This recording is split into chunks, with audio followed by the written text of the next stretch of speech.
All right, here we go. Here we go. All praises, honor, and glory to the Most High. Why Yahweh Shai, Shabbat Shalom to the family that's in the house, man. If you don't know where you're at, if you've been around and you know what I'm putting down, if you have been not, don't get too close because you might get shot. It's your brother IQAhmath. I acquire first name. IQ is all the same. Don't shoot the messenger is what you were tuned into. Many of y'all know what time it is. Prayerfully, everybody's doing well. No music today. We just going right in with the information, man. I want to salute the family that's in the house, man. Come on in, wipe your feet. Come on in and wipe them feet. Okay. Let me turn this banner off because we have started. All right.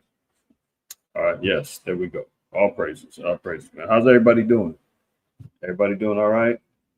Lord willing, that this transmission to disrupt the system finds you well. Another transmission to disrupt the system. All right.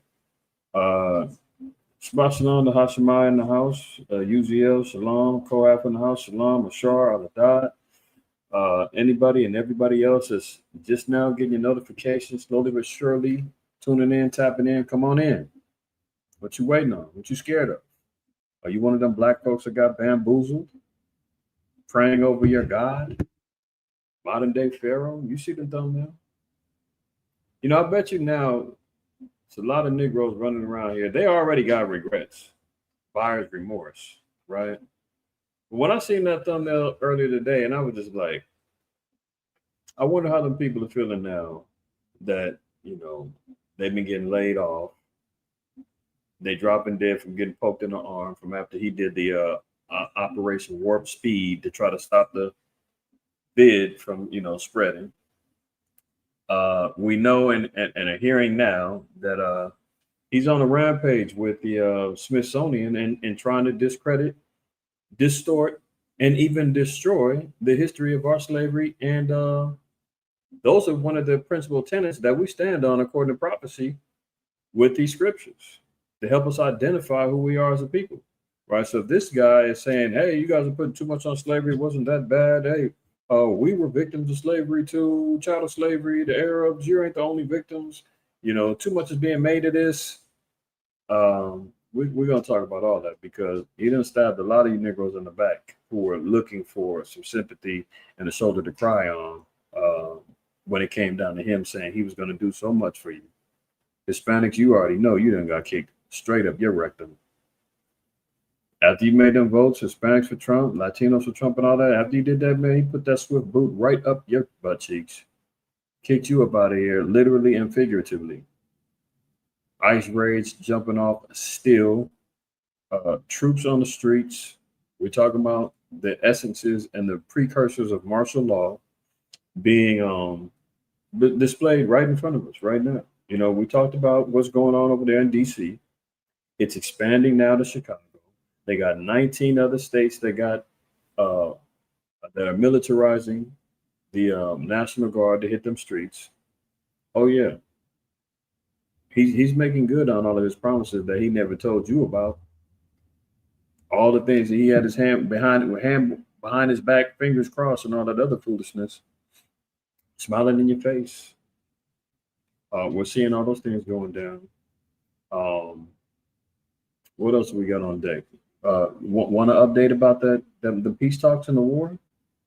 You sure? You sure you want that? Because for those who've been praying for peace and those who've been dying for a breakthrough for Agent Orange to get a Nobel Peace Prize to bring peace on Earth, it ain't happening. Things ain't go too well after that meeting with Trump, and then also with Trump and Putin.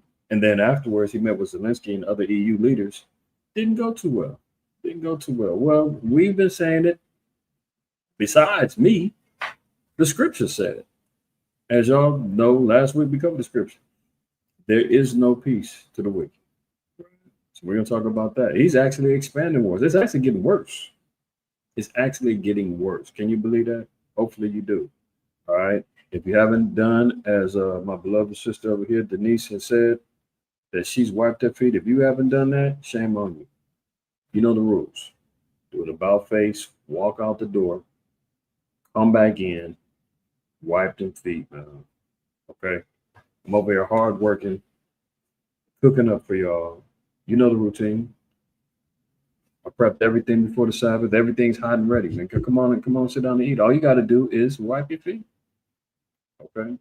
Let the algorithms know that we're interested in the content over here. We have no shame in our game.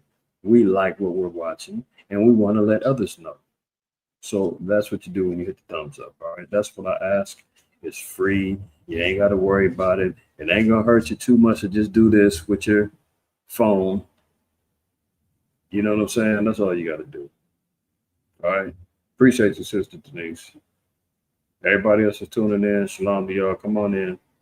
The water's fine. All right. Don't be scared. Don't be scared. Jace get all hesitant, man. You see, black folks got bamboozled. I might be one of them. I don't want to go in there and get convicted. No, come on in. You need to learn too. All of my brothers and sisters that's walking in this faith, I ain't talking to you. There are people out there who watch these videos. They don't say nothing. They watch, they listen, they take their little notes, they sit back, they straddle the fence, they don't know what they want to do. They like to hear the current events and get it and go. But no, you got to do a little bit more than that. Let's get a few scriptures and then we're gonna go ahead and get started. Let's start here. Turn that up. And let's start at Zephaniah. Because as we see the tables turning, man, and the clock getting more closer to 12. You know they got that doomsday clock right now. We talk about as the clock gets closer to 12, man, destruction's gonna happen. It's damn near 12:59 in 30 seconds. You know where we're at with this whole thing, right? And just looking at just how the spirit of the Most High moves, Zephaniah 1 lets us know how the Lord's Spirit moves in all facets. Verse 14, it says, the great day of Yahweh is near. It is near and hasteth greatly. Even the voice of the day of Yahweh. The mighty man shall cry there bitterly. He said, even the mighty man is going to be crying in these days, man. Don't be fooled, man. I'm not no big old tough guy that doesn't have a fear of what's going to coming down the pipeline. The only thing that's holding me up is my faith and my belief in these scriptures that if I continue doing what the Lord told me to do, he's going to be good on his word and take care of me and mine. You understand what I'm saying? That's all we got to deal with. Other than that, utter hell is going to be coming down on this place globally, but in particularly Babylon is really going to get it. So even the strongest, toughest, most well-trained, Lord said that mighty man is going to be crying there bitterly as well, right? That day is a day of wrath, a day of trouble and distress, a day of wasteness and desolation, a day of darkness and gloominess, a day of clouds and thick darkness, a day of the trumpet and alarm against the fenced cities and against the high towers. And I will bring distresses upon men, that they shall walk like blind men, because they have sinned against Yahweh, and their blood shall be poured out as dust, and their flesh as the dung. Can you imagine? Blood being poured out as dust. When you can just blow dust off your hands, shake it off, dust gets to flowing in the wind, man. You can't see so much going on. You blow it and easily it's just flying all over the place. That's the dust, right? Flesh as dung. Stinking bodies all over the place, man. But look at 18. Neither their silver nor their gold shall be able to deliver them in the day of Yahweh's wrath. Yeah, because finance, you can't finance your way out of this. It's not a payment that you can make. It's not that, matter of fact, because that's what ends up happening. Sometimes, what's that in Acts? I believe it's Acts 8. Let me see if that's the one where Acts 8 might be 9, where Philip, I believe, had the spirit on him, and the man said that they wanted to pay. They was asking him, how much is it for the power of the Holy Spirit? Paul, let me see.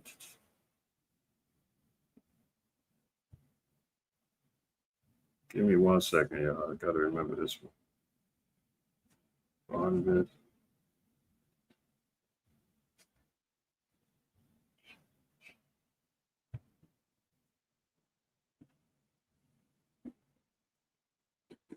know it's an 8 or 9, I believe. Might be wrong on that one. It just popped in my head in the spirit.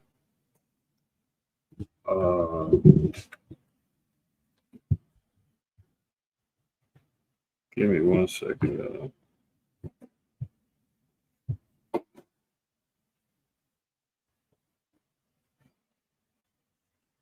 If somebody remembers it, throw your brother a lifeline. It's in Acts. Man.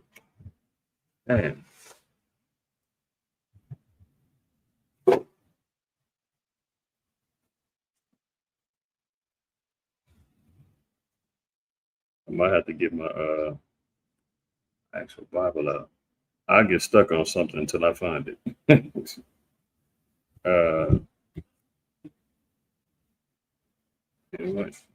No, yeah, it was Philip. Acts 8. Yeah.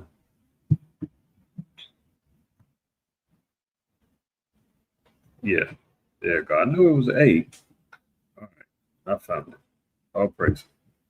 Okay. So let's start at we'll start at 14. It says, now when the apostles which were at Jerusalem heard that Samaria had received the word of the Most High, they sent unto them Peter and John, who when they were come down, prayed for them that they might receive the Holy Spirit. For as yet he was fallen upon none of them, only they were baptized in the name of Mashiach Yahushua. Then laid their hands on them, and they received the Holy Spirit.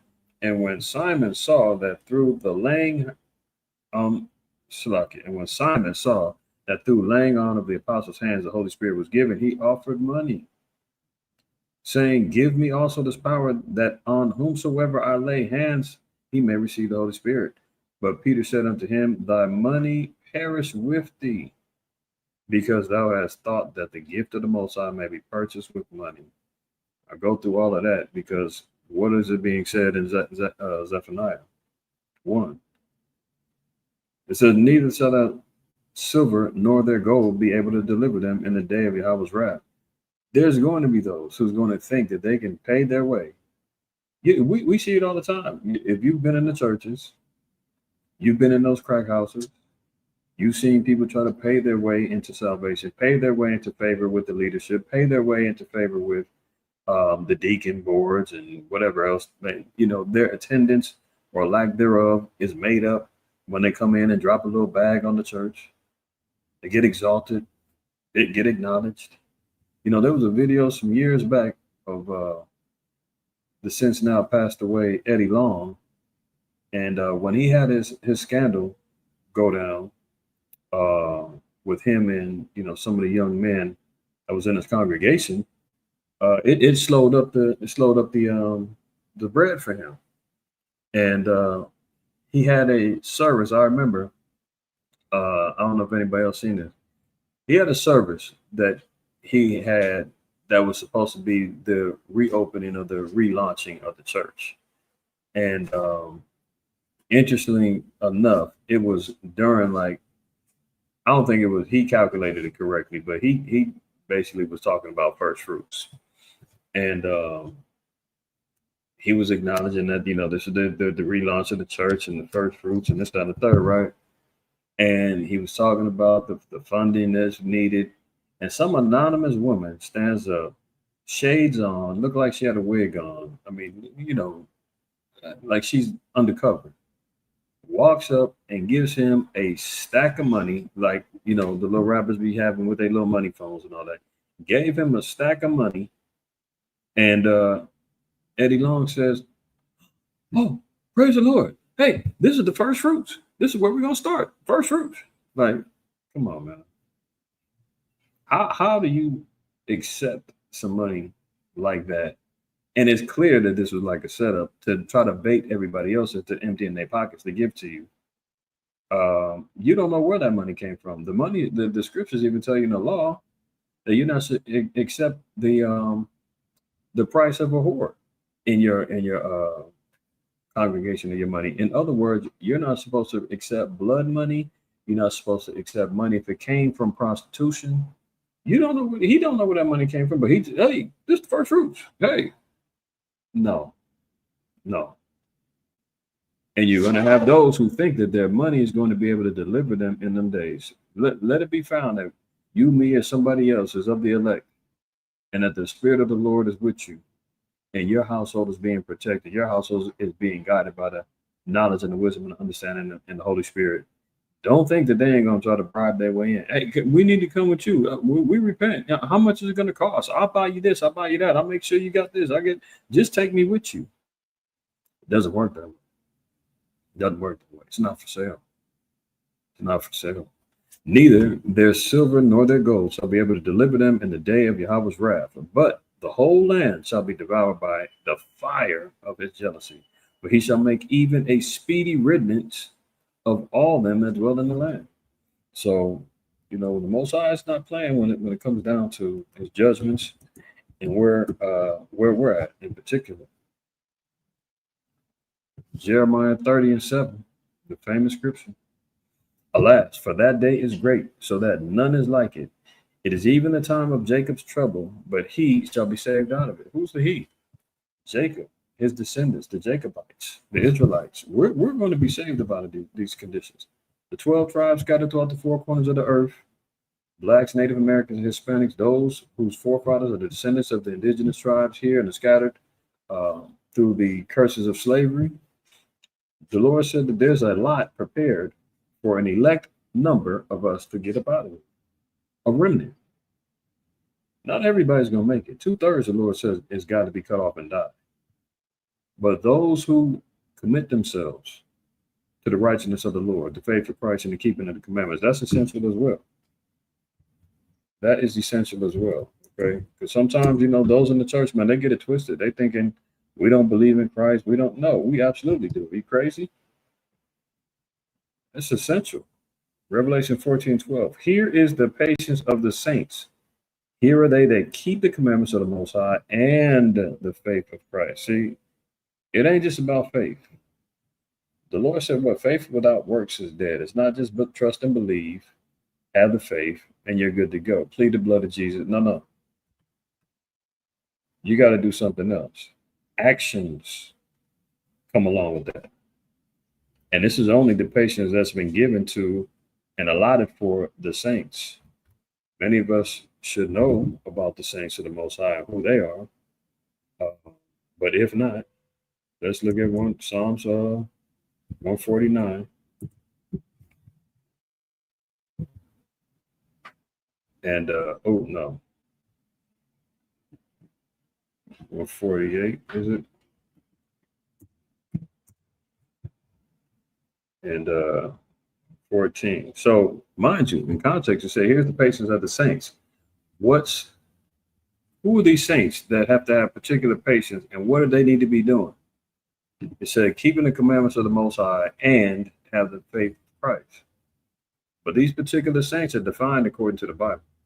He also exalted the horn of his people, the praise of all his saints. Even the children of Israel, a people near unto him. Praise ye Yahweh. So the saints are the children of Israel.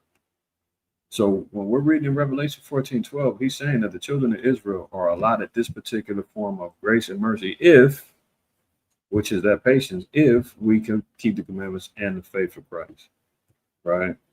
This is how we're going to get delivered out of these particular troubles. What's Jacob's trouble? We're talking about utter affliction and oppression of our peoples. You're seeing the writing on the wall right now with the militarization of the police.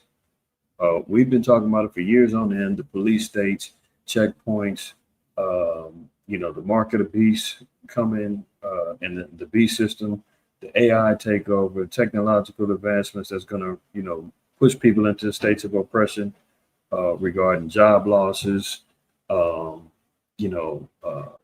medical oppressions with plagues and pestilences, war coming onto the forefront, persecutions for your beliefs, right? Persecutions for your drug testing. I mean, for your dress code.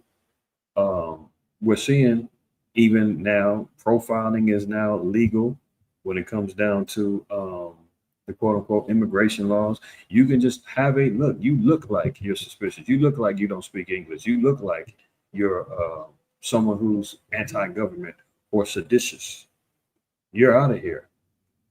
You can be detained, disappeared. I got an article and a video coming up later.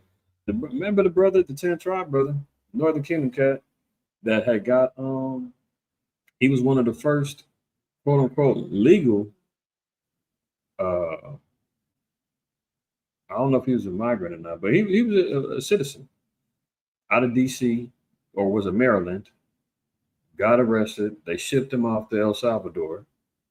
He stayed over there for a couple months, living in hell. They let him go, brought him back over here, brought him up on charges of trafficking illegals.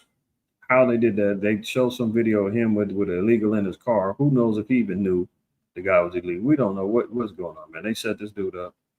They got him now. He refused a plea deal. They about to ship him to Uganda. Now, can you imagine? What business does that do?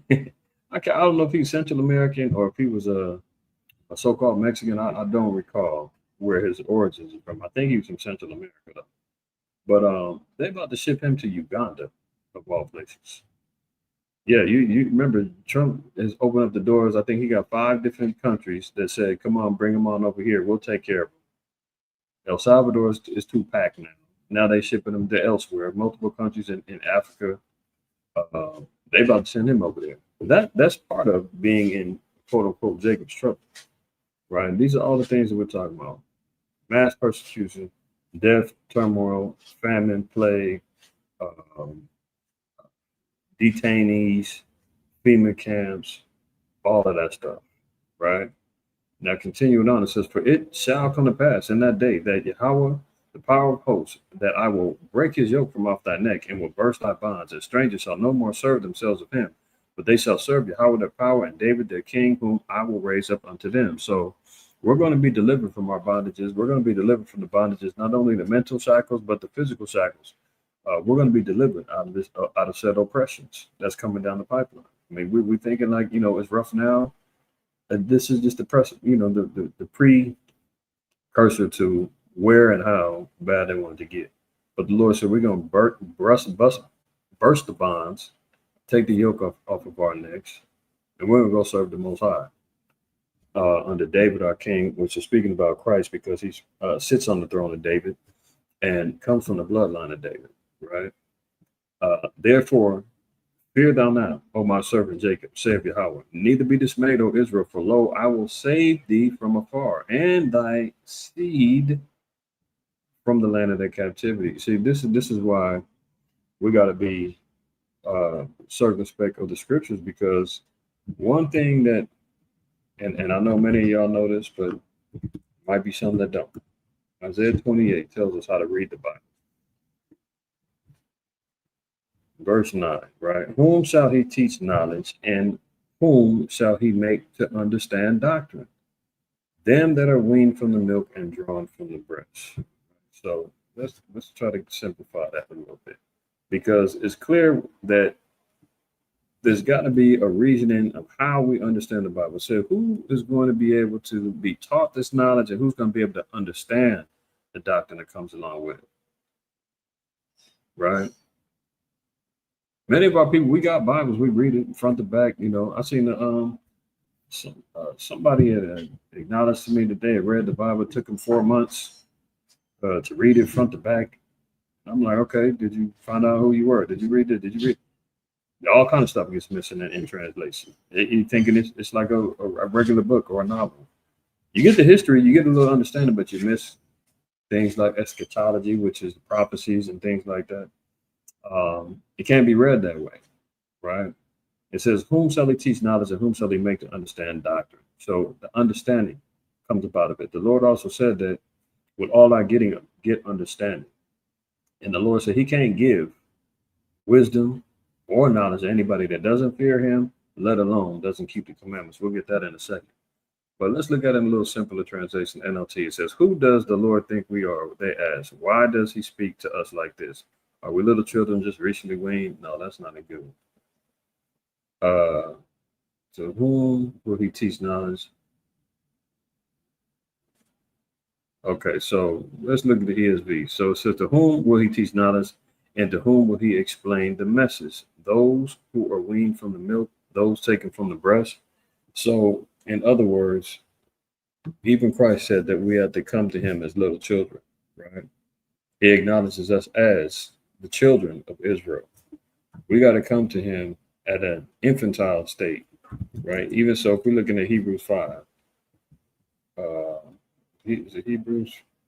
Yeah, I think it's Hebrews 5 and 12. Oops.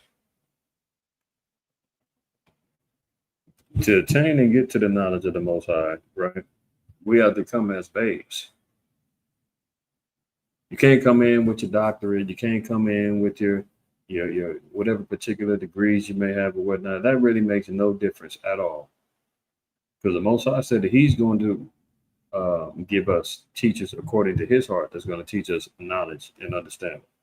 Before we get there, let me get that too, because sometimes our people get caught up in looking at doctorates and degrees and so forth and so on, and that don't mean jack squat to the Most High, because how knowledge is received goes according to him. Jeremiah 3:15 says, "And I will give you pastors according to mine heart, which shall feed you with knowledge and understanding." The Lord said he's going to give us pastors or teachers according to his heart, his thinking, who he selects, who he elects. And their job is to feed the flock with knowledge and understanding. Our people got nothing but religion, money making, hustling, scamming. We're not getting knowledge and understanding. We're getting college degrees. We're out here, getting record deals. That's not knowledge and that's not understanding. That's what we're supposed to be giving our people, not religion. Not supposed to be giving our people gospel and choir songs all day. Where's the knowledge and the understanding in that? The Lord said, if you're going to sing, sing with the understanding. So there's no problem with doing music or having it as a form of gospel and teaching, but make sure there's understanding behind it. Not just we want to make something to make the crowd move or shake. Just forget about what you're saying. No, can't move like that. Back to Hebrews 5. It says, for the time ye ought to be teachers, ye have need that one teach you again, which be the first principles of the oracles of the Most High, and are become such as have need of milk and not of strong meat. And so, of course, when you first coming in, you got to be as a babe, man. You got to take that milk. A lot of our people, you want to hit the ground running, especially in the Israelite community, man. Brothers be watching and binge watching YouTube videos of people, brothers out on the streets teaching, and some sit down lessons, and then you're taking your precepts, you're writing them down, and you go back, binge watching YouTube, and that's like, I'm ready to go. I'm ready to get out there. You got no experience. You never handled the sword before. You're running out there like chickens with your heads cut off. No organization, no discipline, no nothing. And then you get out there and thinking that that's what it's about. And, some brothers is getting shamed out there in the streets when they get challenged with the word. Slow down. Slow down. The Lord said, get the milk, because what? A newborn baby, man, you can't start feeding them steak right away, right? No, you got to receive the milk. Get the milk, build up your strength, build up the bones, build up the brain. And then you can start filtering into the muscle work. You can start building off of the fats and things like that, right? Verse 13, for everyone that uses milk is unskillful in the word of righteousness, for he is a babe. But strong meat belongs to them that are of full age, even those who by reason of use have their senses exercised to discern both good and evil. And that's what it's about. The building of your discernment, being able to build up your repertoire of knowledge and understanding, prophecy, more importantly, repentance and the loss. That's what we really got to be building on, right? So getting back into Isaiah 28, let me get back over there. I know I'm bouncing around, y'all. Just move with me in the spirit, because that's how I'm moving right now. Isaiah 28, verse 9. Again, it says, whom shall he teach knowledge, and whom shall he make to understand doctrine? Them that are weaned from the milk and drawn from the breast. So there comes a maturity after, one who is weaned from the milk, meaning you're off the milk now and drawn from the breast. So one that's being weaned from milk, being, fed off of the milk and drawing what? The knowledge, getting their wisdom, getting their understanding from the breast. So babes, this is going to receive the knowledge, doctrine. Many of us, come in, you learn about who you are. Trust me, I had no idea. I don't even think I owned the Bible when the word was given unto me. through the spirit and power of the Most High, White Habashai. I ain't even on the Bible, man. This was not the path I thought I was going to be on. But it is what it is. And I never neglect my calling, and I have no regrets at all. But I came in as a babe and had to learn and continue learning and building until I was able to eat, chew meat, and now, I'm on the grill cooking. Right? That's how it goes. But here's the important part that I was trying to bring out regarding Jeremiah 30. We're going to go back to that in a minute. It says, now, for precept must be upon precept. A precept is a scripture of instruction or of understanding. So we got to put a precept upon another one and precept upon another one, right? Precept upon precept, line upon line, here a little and there a little. So when we put it all together, it's like a puzzle. One precept with another precept, understanding flourishes from that. The mysteries are being solved. The prophecies are being understood. We have to read detailed on these lines. You can't just stumble and ramble words off and thinking we're understanding things. Many of us coming from backgrounds you might not have done too well in school or whatever the case may be. You don't understand particular words. Hey, don't half step. Take out a damn dictionary. And nowadays you ain't even got to. You can just go online and ask AI or whoever, what's this mean? What's that mean? You're going to get a full. Today's knowledge, man, people are so damn spoiled, man. I always say, man, it's the crystal ball, man. Talk to her, wipe the screen. It's going to give you whatever you want. There's no reason why our people should be lacking access to information and knowledge, right? So when it's going line upon line, here a little, there a little, I may have to read a little bit here in Isaiah, double back and get further understanding of what was being quoted of in Acts or, in Mark per se. You know what I'm saying? Like Mark 7, when it says, what hath Esaias prophesied of you hypocrites? This people honors me with their lips, but their heart is far from me. Well, that's precept upon precept. Here a little, there a little. Mark is quoting there a little in Mark, but what's he quoting from? Here a little in Isaiah 28. That's what he's doing. So that's how that works. All right, but it says line upon line, so we got to read detail upon line. So Jeremiah 30. And 10, it says, therefore fear thou not, O my servant Jacob, saith Yahweh. Neither be dismayed, O Israel, for lo, I will save thee from afar. Who's he talking about? Israel is going to be saved from afar. Why from afar? Because we're not in our homeland. We've been scattered throughout the four corners of the earth. A vast majority of us are here in modern day Babylon in the Western Hemisphere, modern day Sodom and Gomorrah, modern day Egypt. It carries all the monikers and all the spirits of the past kingdoms before it, right? We're going to be saved from here. That lets us know that the people that's living over there can't be the people because they're claiming that they're already over there and have been there since 1948. Whatever. That's not what the scriptures say.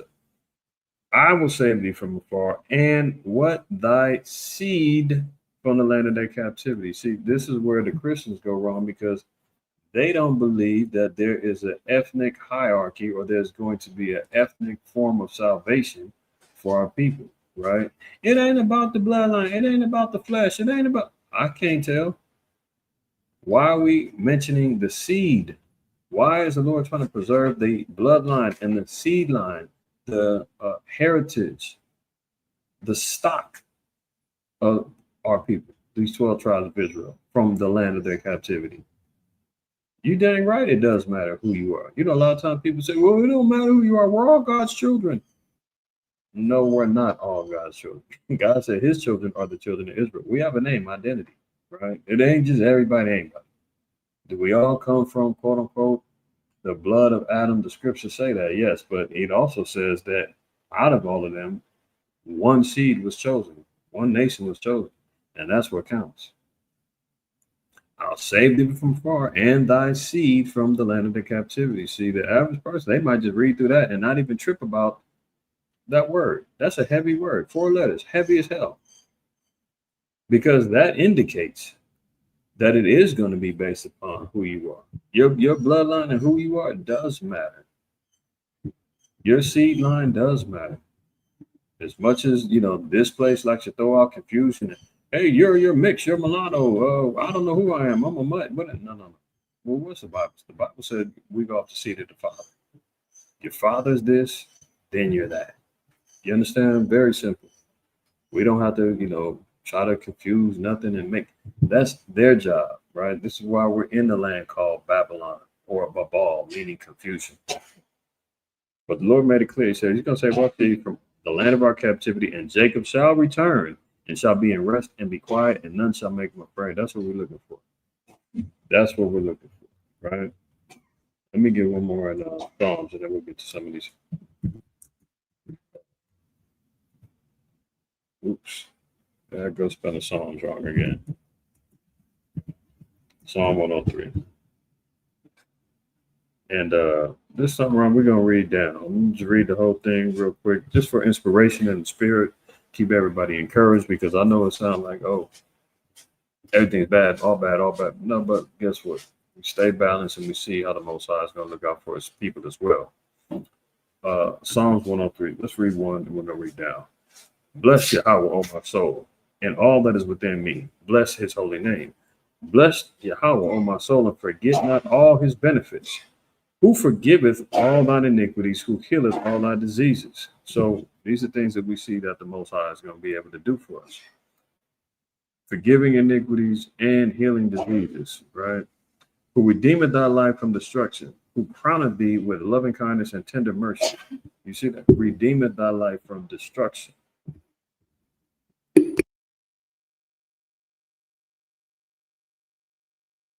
Who redeemeth thy life from destruction. Do you see that? We know and see imminent destruction is coming upon the land. The Lord said that we can be redeemed from it. Who satisfieth thy mouth with good things, so that thy youth is renewed like the eagles. The Lord executeth righteousness and judgment for all that are oppressed. This is powerful. The Lord executeth righteousness and judgment for all that are oppressed. So there is a silver lining. There is hope. There is a faith that we have to incorporate within our walk.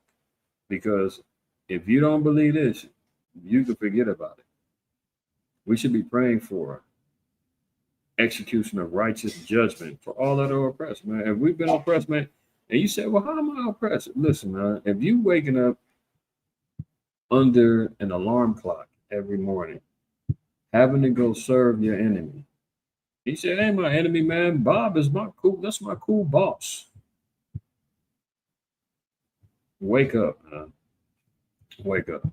You come from a heritage of kings, queens, righteous rulers, so forth and so on, right? We wasn't made to be put into a position to where here we are serving our enemy. Why we call him our enemy? Because the Lord called him our enemies. He said it in Deuteronomy 28:48. He said, therefore thou shalt thou serve thy enemies in want of all things. I didn't say it, he said it. He had to define it for me. Right? And we're going to see later on, because it goes back into Sirach 12:10, where the Lord said, never trust thy enemy. That's why I use that thumbnail today, because you see all them black folks, man, sitting back there, hands on the shoulders and praying for, the head demon in charge, right? But at the same time, he mess around, stab him in the back, and saying that your black history is being overhyped, and there's too much wokeness going on, and I don't like it. And matter of fact, I'm about to put some police and military on the streets to round your black butts up along with your Hispanic brothers, and get all of y'all up out of here and make America white again. That's really what's going down. So when the Lord said he's going to execute righteousness and judgment for all that are oppressed, you got to say, well, how am I oppressed? Well, if you are at the subjection of a alarm clock waking you up to make sure that you're on the road to get to work on time or deal with the consequences, to go there and work 8, 9, 10, 12-hour days, to come back home beaten, dead, tired, to only wake up and do it over and over again. It's like Groundhog's Day. You ever seen that movie, man? He constantly waking up and repeating his life all over and again. That's what we living in, man. Groundhog's Day. There's a Here goes your next movie or show. Uh, I always give you one. I try to at least every episode. The Lazarus Project. It's on Netflix. Uh, long story short, there's a little bit of a technology in a serum that allows people to remember their memories. There's a particular little special forces, special agency that knows how to rewind the clock back when destructions happen. And it's their job to try to stop the destruction before the earth gets destroyed. I'll leave it at that. So they are always trying to stop the destruction of the world by rewinding time, and then they have to constantly replay these things over and over again if they fail. But the Lazarus Project, check that out if you haven't. If you've seen it, throw 7 in the chat if you agree that it's a good show. But that's on Netflix, right? But that's what we're doing. We're oppressed because you get hit with that damn alarm clock. You're waking up. You got to go to work. You get beat down. Come back home. Wake up. Do the same thing again, over and over again. And then you wait for 2 weeks. Some of you may wait a week. Some people get paid once a month for that money to come into your account. And what do you got to do? You got to give it all back. You're giving it all back. Credit cards, car notes, mortgage, rent, insurance, food, water. And if you got anything left over for a little entertainment, you're going to give it right back to the system, and you go right back at it again. That's being oppressed, right? There's no freedom in that. Oh yeah, you got plenty of freedom. You can go around, do what you want to do. I can't leave the country without a passport. When COVID was jumping off, there was checkpoints and curfews and lockdowns here, there, and 6 feet. You couldn't do nothing, couldn't walk nowhere unless you had a mask on. What? We're free? Oh, I can't tell. When when who was it? I think it was Martin made the expression DWB, driving while black. I mean, that's real. You can translate it to driving while brown, getting profiled, getting locked up, set up. I mean, scriptures tell us that our men are hid away in prison houses. Well, who's the ones who's majority locked down in the penitentiaries and in the jail? Over 70% is nothing but blacks and Hispanics and Native Americans, probably more than that. So the Lord said, man, execute righteousness and judgment for all that are oppressed. He made known his ways unto Moses, his acts unto the children of Israel. He didn't make it known to everybody. There's an elect chosen people that the Lord said his ways are going to be known to Moses. Moses is going to teach that to his people, the children of Israel. Yahweh is merciful and gracious, slow to anger, and plenteous in mercy. He will not always chide, neither will he keep his anger forever. He have not dealt with us after our sins, nor rewarded us according to our iniquities. For as the heaven is high above the earth, so great is his mercy towards them that fear him. That's important. If we fear the Most High, that's why I always sign off and I say, always remember, fear the Most High, keep the commandments, right? Because there's another one where in Psalms 110, 111 and 10. Psalm 111 and 10. You see here?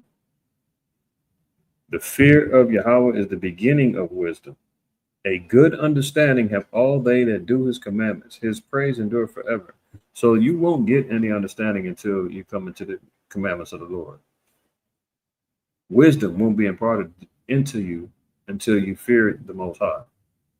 And that means moving in subjection. How do you fear the Most High? Because when you read the commandments, you understand about the laws, you know what to do, what not to do, and you don't do the things you're forbidden because you fear the Most High and his judgments.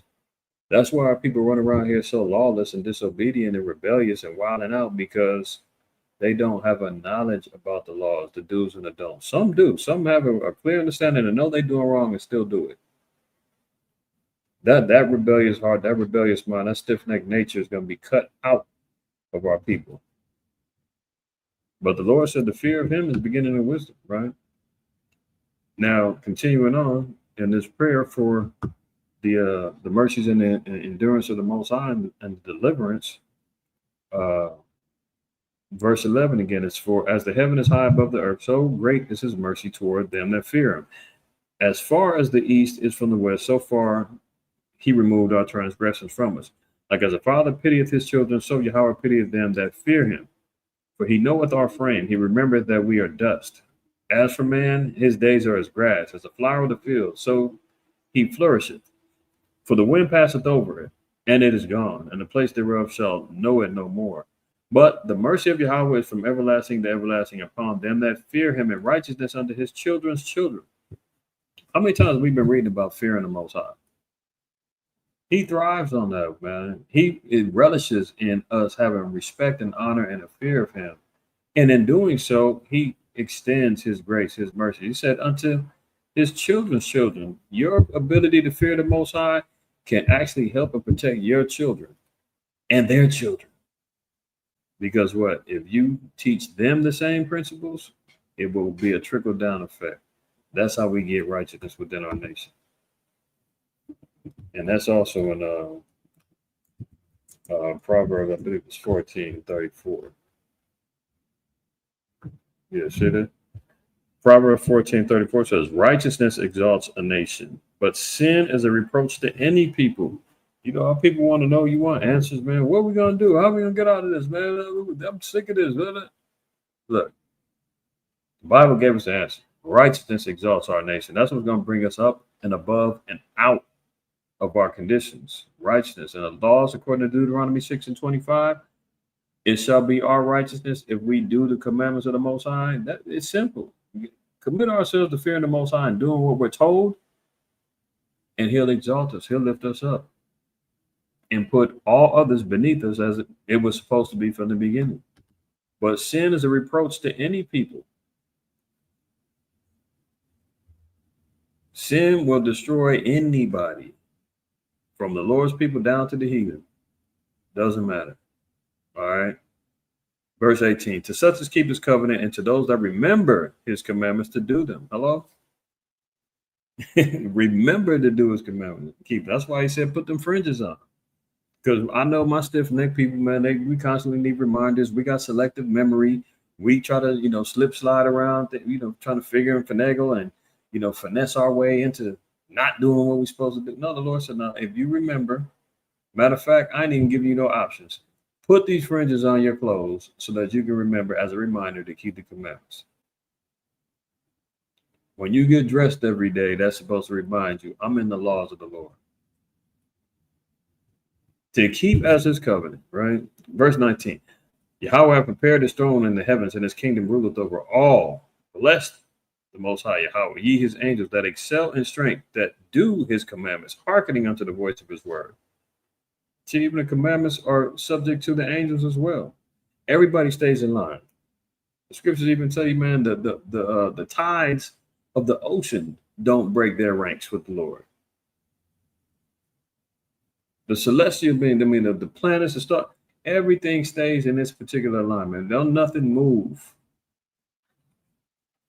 They faithfully keep their orbits. They faithfully stay in place, right? That ocean tide, man, don't go no further. Me and Rasha, we were talking about that a couple months back.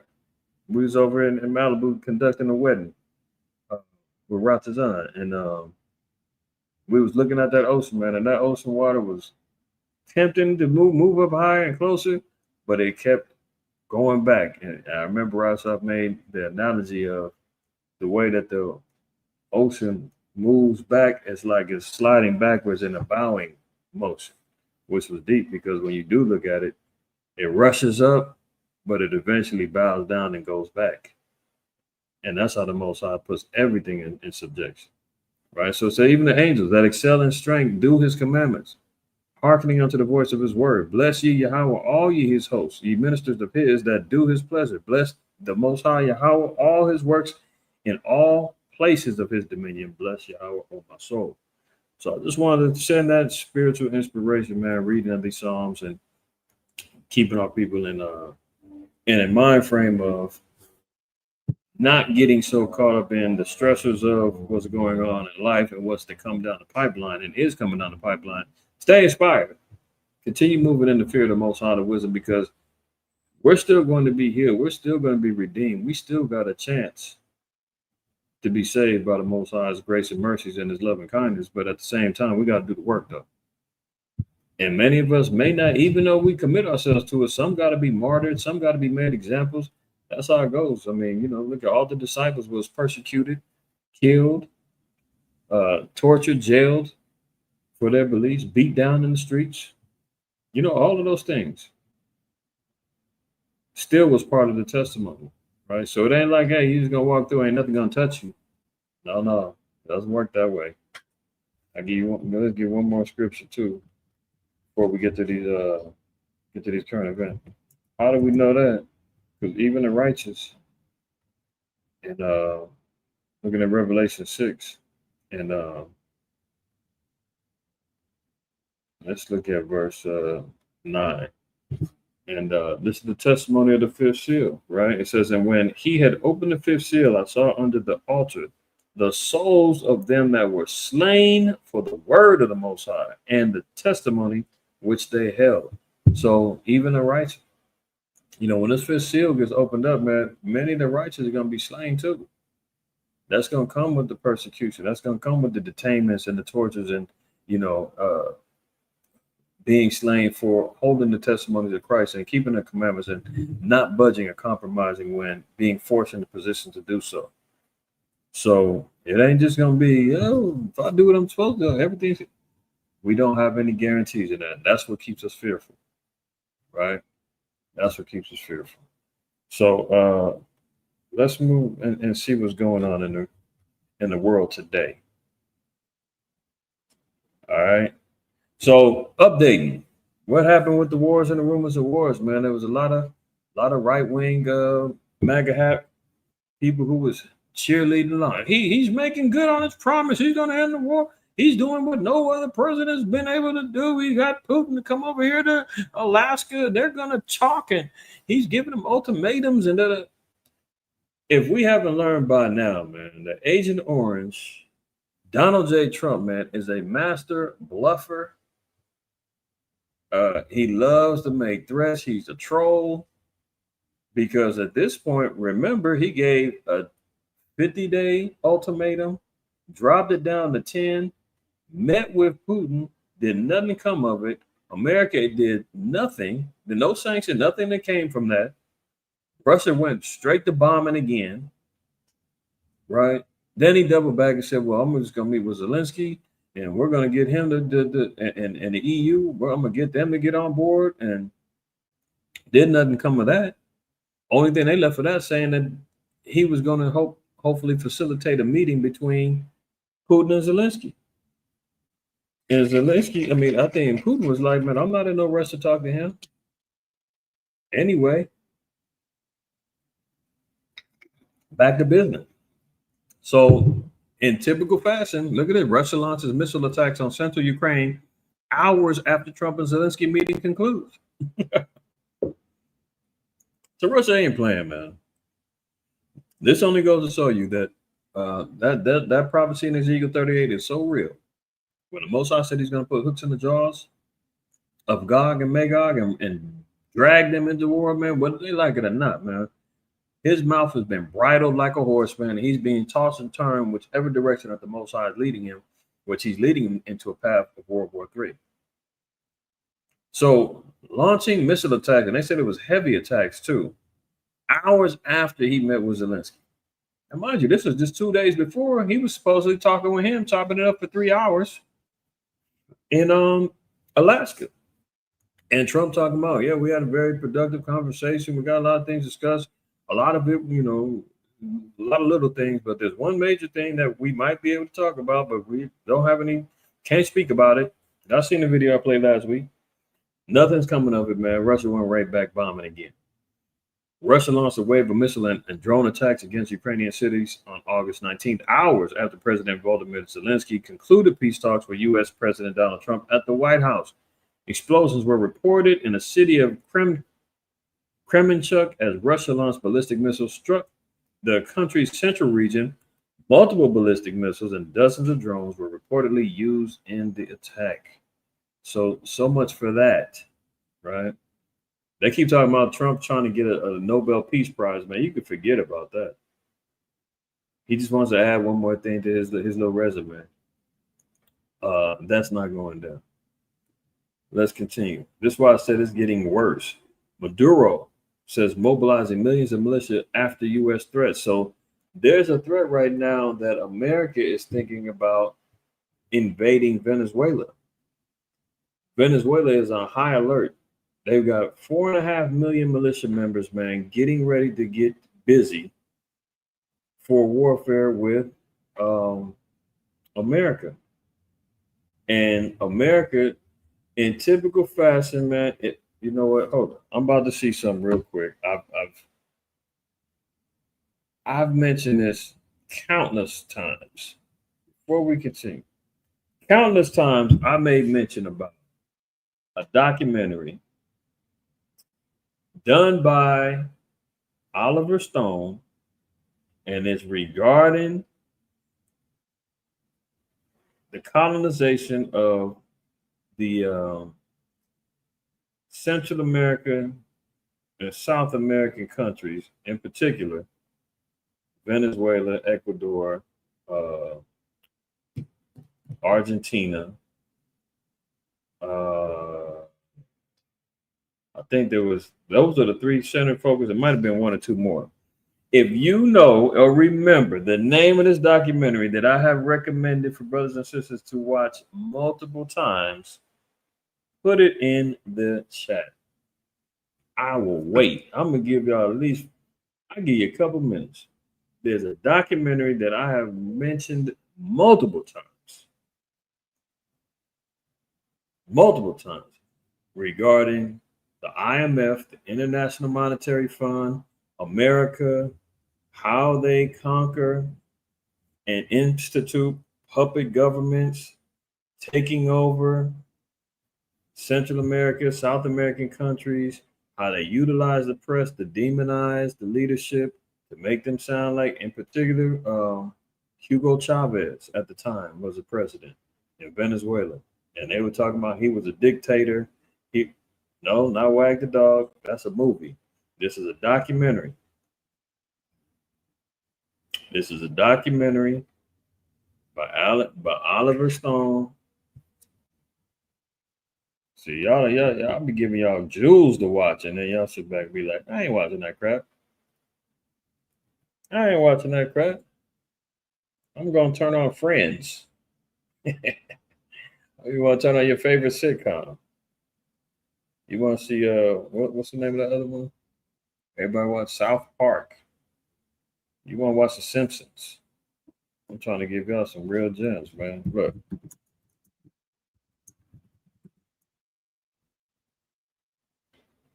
I'm waiting.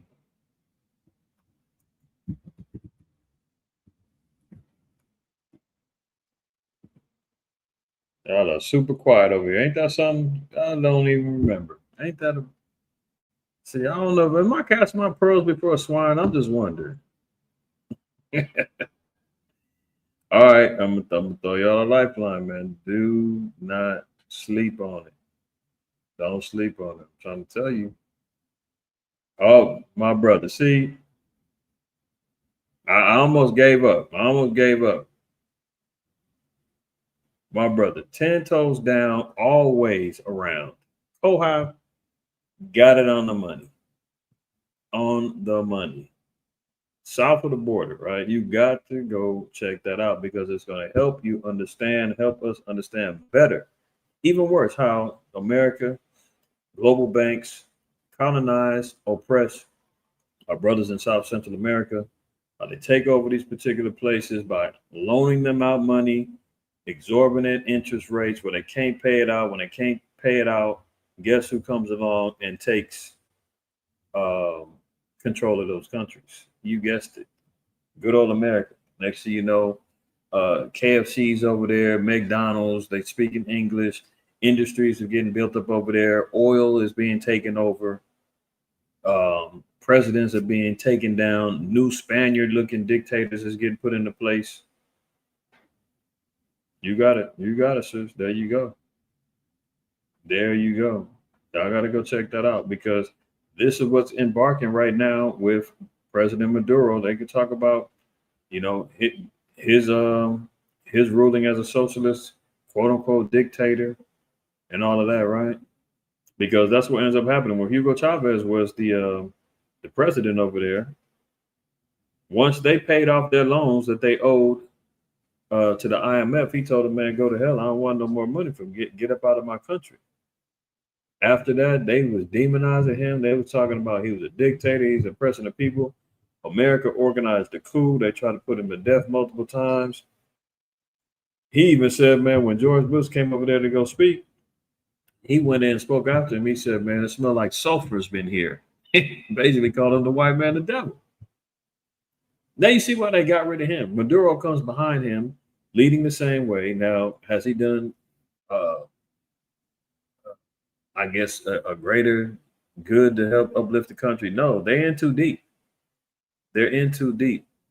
They're running a socialist economy, which pretty much is a blend of governmental control and funding for everything. So you might get, you know, free healthcare, schooling, this, that, and the third, but your wages and your money and everything else is down. They've been cut off from being able to sell a hot commodity of oil. They're an oil-rich country.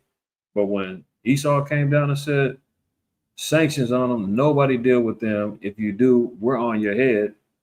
That cut off their pipeline into the funding, right? The only ones who've really been going over there dealing with them is China and Russia. So because they've been made an enemy of America, now we see Venezuela is hearing about these threats, you know, and Trump and these people talking about it. We got to cut the drugs off and these illegals and this, that, and the third, and basically declaring war on Venezuela. Small little Venezuela, man. But I've covered articles, man. China's been running military drills down there. Russia's been running military drills down there. I believe Venezuela is on hold with joining the BRICS economy. So they've got some backing. But as of right now, they might be facing this on their own. So that's why I said it's getting worse. Trump is supposed to be a president of peace. He wants to end all these wars. He's talking about all these millions and millions of people dying. But meanwhile, he's ready to engage in a whole nother war again and kill more people. Venezuela, well, I guess it matters, you know, because it's white folks over there between Russia and Ukraine, man. White lives matter, right?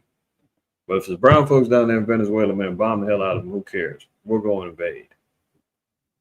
Venezuela's Nicolas Maduro on Monday said he would deploy 4.5 million militia members in response to U.S., quote, threats after Washington raised the bounty for his arrest and launched anti-drug operations in the Caribbean. Remember I played a video what was it? Might have been last year, where they had seized his plane, and that interview that they had with the little FBI or the DEA agent, and they had to do it like 2 or 3 takes because he was messing up the script that they gave him. Anybody remember that? And I was like, look at this. This is all staged, man. Look at it. They over here seized the man's plane. Then they sitting up there. The guy messed up his lines a couple times. He was like, oh, can we do that again? Can we do that again? Do y'all remember that? If you remember that, throw a 7 in the chat. If you remember that video, because this is regarding Nicolas Maduro and them seizing his plane, saying that it was being possibly used to ship drugs. I mean, come on, man. The dude's a damn president. He's selling dope too. But let's not get into the rabbit hole of where the dope came from. Who brought it here to the streets of America? That's already been bust wide open. CIA, the Iran-Contra scandal, Oliver North, right? Gary Webb was the reporter that blew the door of the whole operation open, and next thing you know, he got double tapped in the back of the head, and they said it was a suicide. He unalived himself. So if you say that word, they're gonna throw all kind of damn cautionary things on this video. How do you smite yourself with 2 taps to the back of the head? Two? All right. And they're worried about him, Maduro. He's involved with drugs. So this week, I will activate a special plan with more than 4.5 million militiamen to ensure coverage of the entire national territory. Militias that are prepared, activated, and armed, Maduro announced on state television. Now, what's interesting is this. I shared this on, I believe it was, I did share it on Instagram. And can't remember where I got. Somebody sent me the video. Um, but nonetheless, I was trying to think. Did I save it? Anyway, if I get an opportunity, I'll try to find it before we close out. But Maduro was on record calling out, um, what's his name, Benjamin, not a Jew, acknowledging him not being a real chosen seed of Jacob, that he's from Poland, changed his name the whole nine, and he said the people over there aren't even the real Jews. Said all this in Spanish. I wish I had it. Did anybody catch that? Did any of y'all catch that? I know I posted it. I know we barely post on that Instagram, but I did post it on there. I think I posted it somewhere else. Who the interviews too?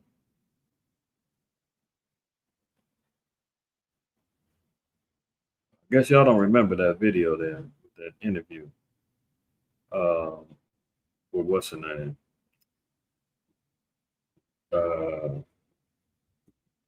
When they seized this plane. Let me see here.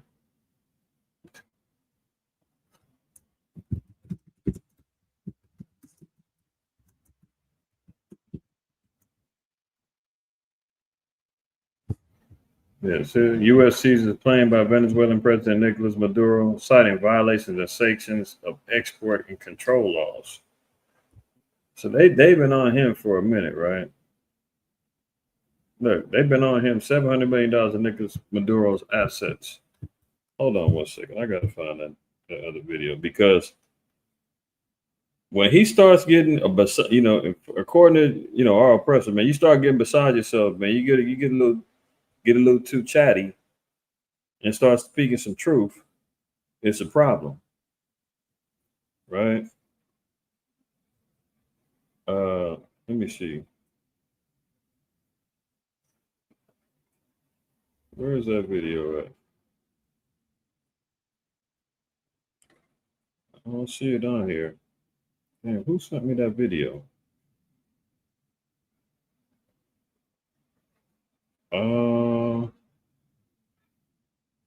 It's lucky, y'all. Give me 1 second.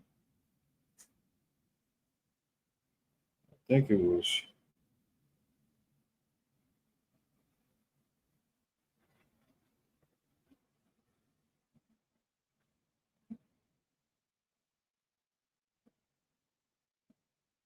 No, I thought I knew where it was. But anyway, I can't find it off the top of my head. I don't want to waste too much more time on it. But nonetheless, Maduro came out, talked about the GMO small hats over there living a lie, and next thing you know, he's getting raided. They seizing hundreds of millions of dollars from him. They got a bounty out for him right now. Isn't there a warrant out for Putin right now? Or how come they not chasing him down, man? This dude been making public appearances, talking crazy on the TV all the time. But now they after him now, right? So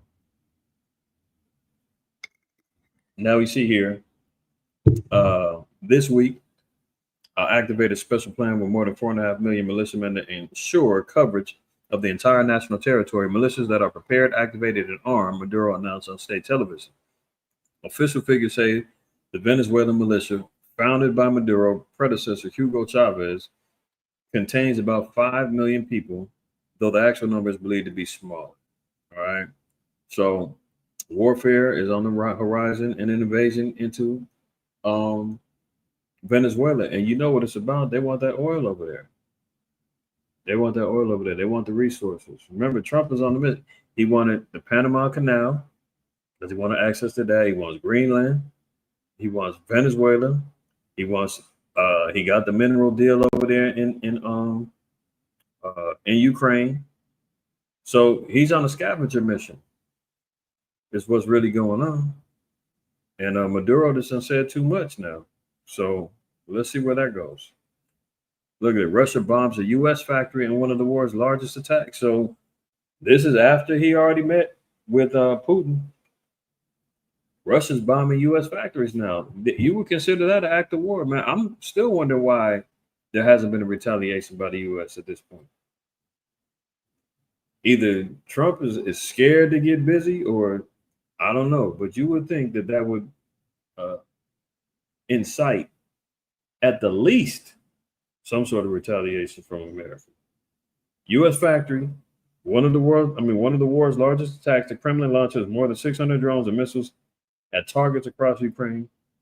Russia struck an American business with cruise missiles overnight in one of the largest aerial attacks of the war so far. Ukraine has said the Ukrainian Air Force said some 574 drones and 40 missiles were fired overnight, primarily targeting western regions of the country, far from the battlefield's front line in the east and south of this country. So I only see it getting worse, right? I don't see where the hopeful peace is on the horizon, man. That this is going to be some magical meeting, that these two eggheads is going to come together and not crack each other at some point in time. No, it's not going down. All right, let's continue. NATO warplane scramble for a second day after huge attack as World War III fears explode. NATO's on the move. You know, as they continue, they are trying to get themselves in position.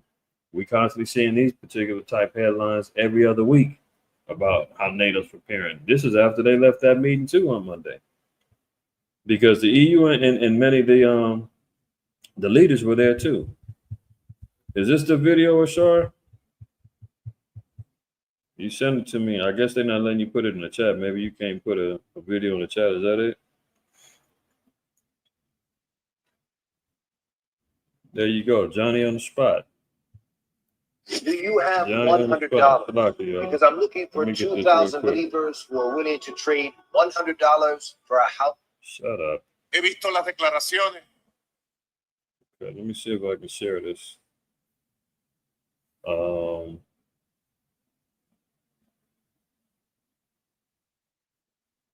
Yeah, because I got to see this. I was surprised. I was like, damn. He's talking the truth. All right, let me see if I can pull this one up.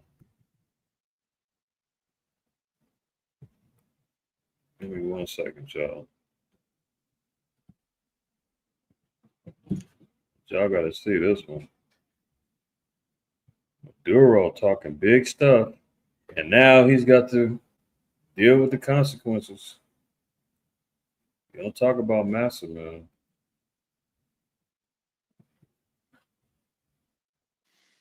He visto. Okay, here we go.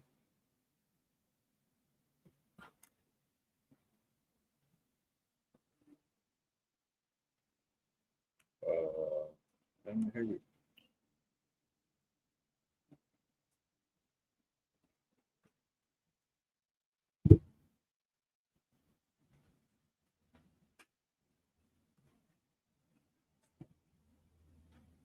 Las declaraciones de Naciones Unidas ha permitido el bombardeo y la destrucción de Beirut y del Líbano. Han permitido el bombardeo y la destrucción de Siria.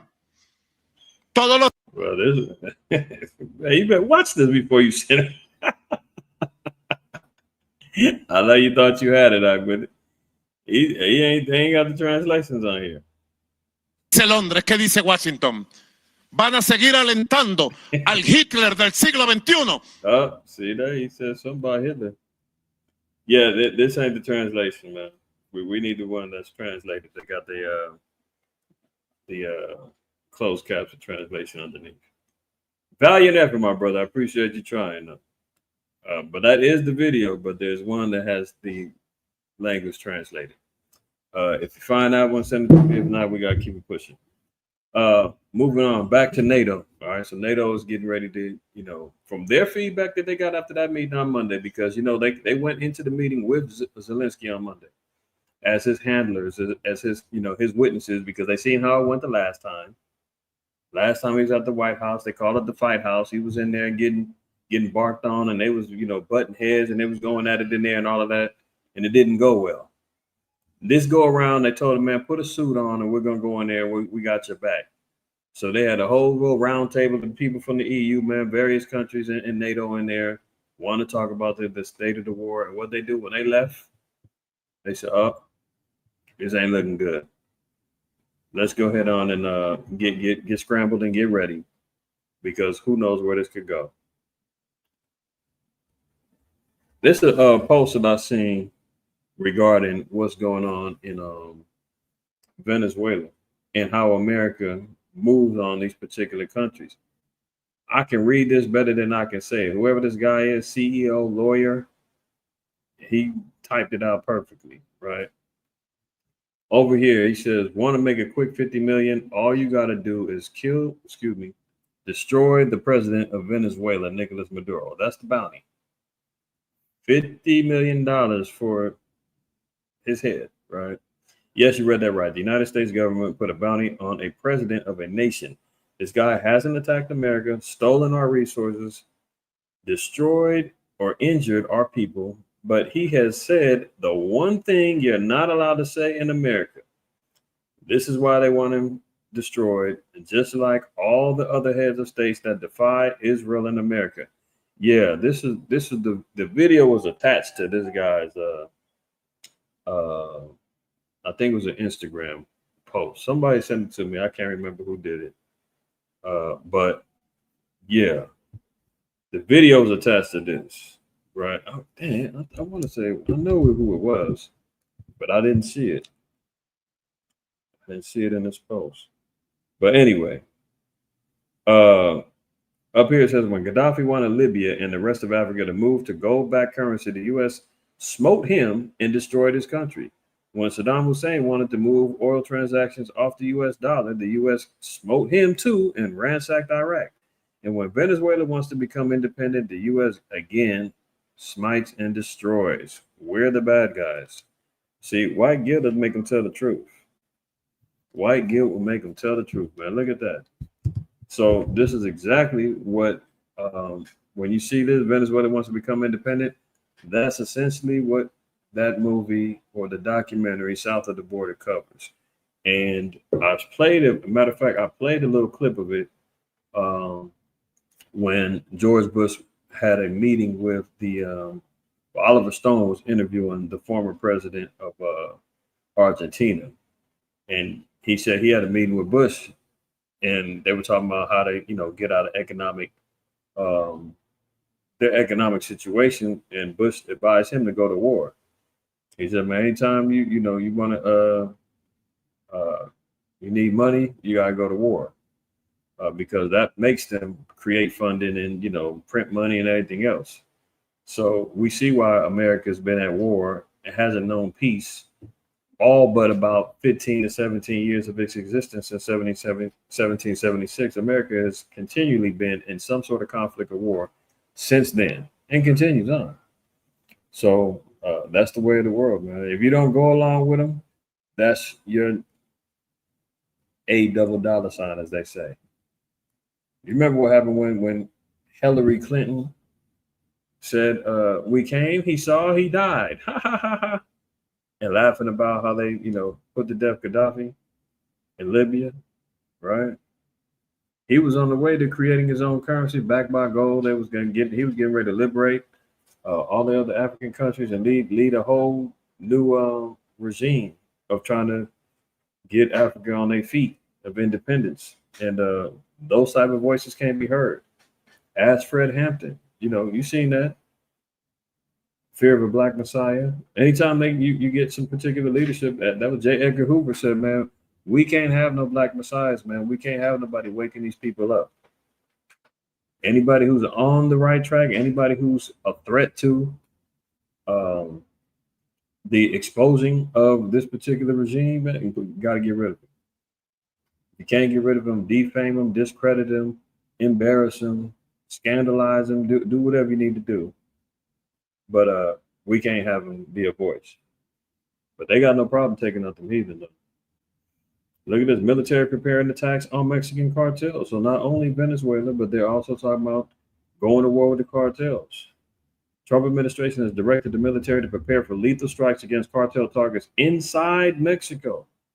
And the president of Mexico told Trump that wasn't going down, that she was not going to allow them to come over into Mexico. He was saying that she wasn't being compliant with them helping stopping the fentanyl and the drugs coming from across the border. The fentanyl is coming from China, in addition to the cartels. So why not get lit with China then? See, they pick on the smaller, they pick on America's always bullying, but now they're getting ready to do some quote unquote attacks on these cartels who they've been doing business with. Something tells me that they must have had some particular interactions with the cartels that didn't go their way. And it's like, oh, you want to do it your way now, huh? Oh, you're trying to cut us out? You think you don't need us anymore? Oh, well, guess what? We can just go ahead and take you out.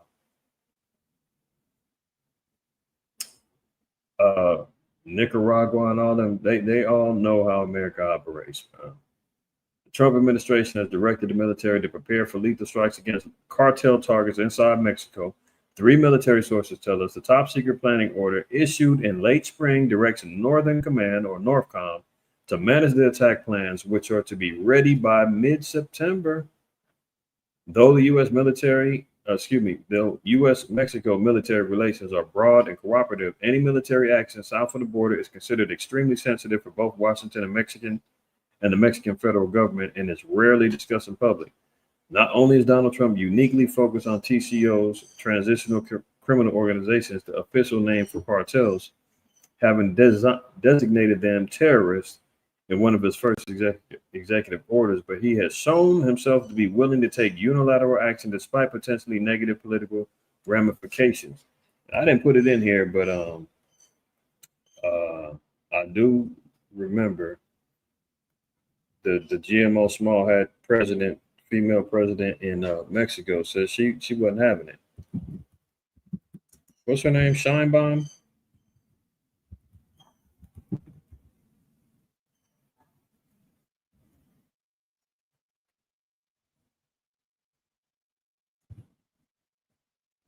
Letter to Trump. What's this say? That was over the tariffs.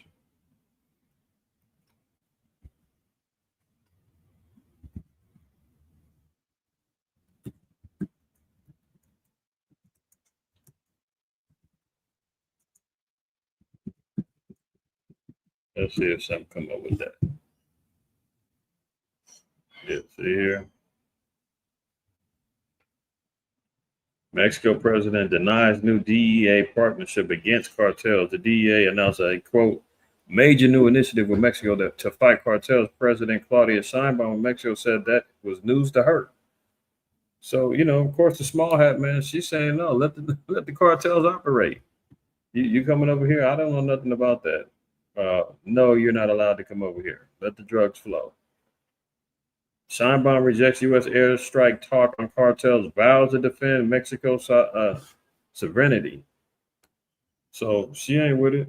But now we're talking about not only the war with the Mexican cartels, but now you're initially engaging in war with Mexico, let alone Venezuela.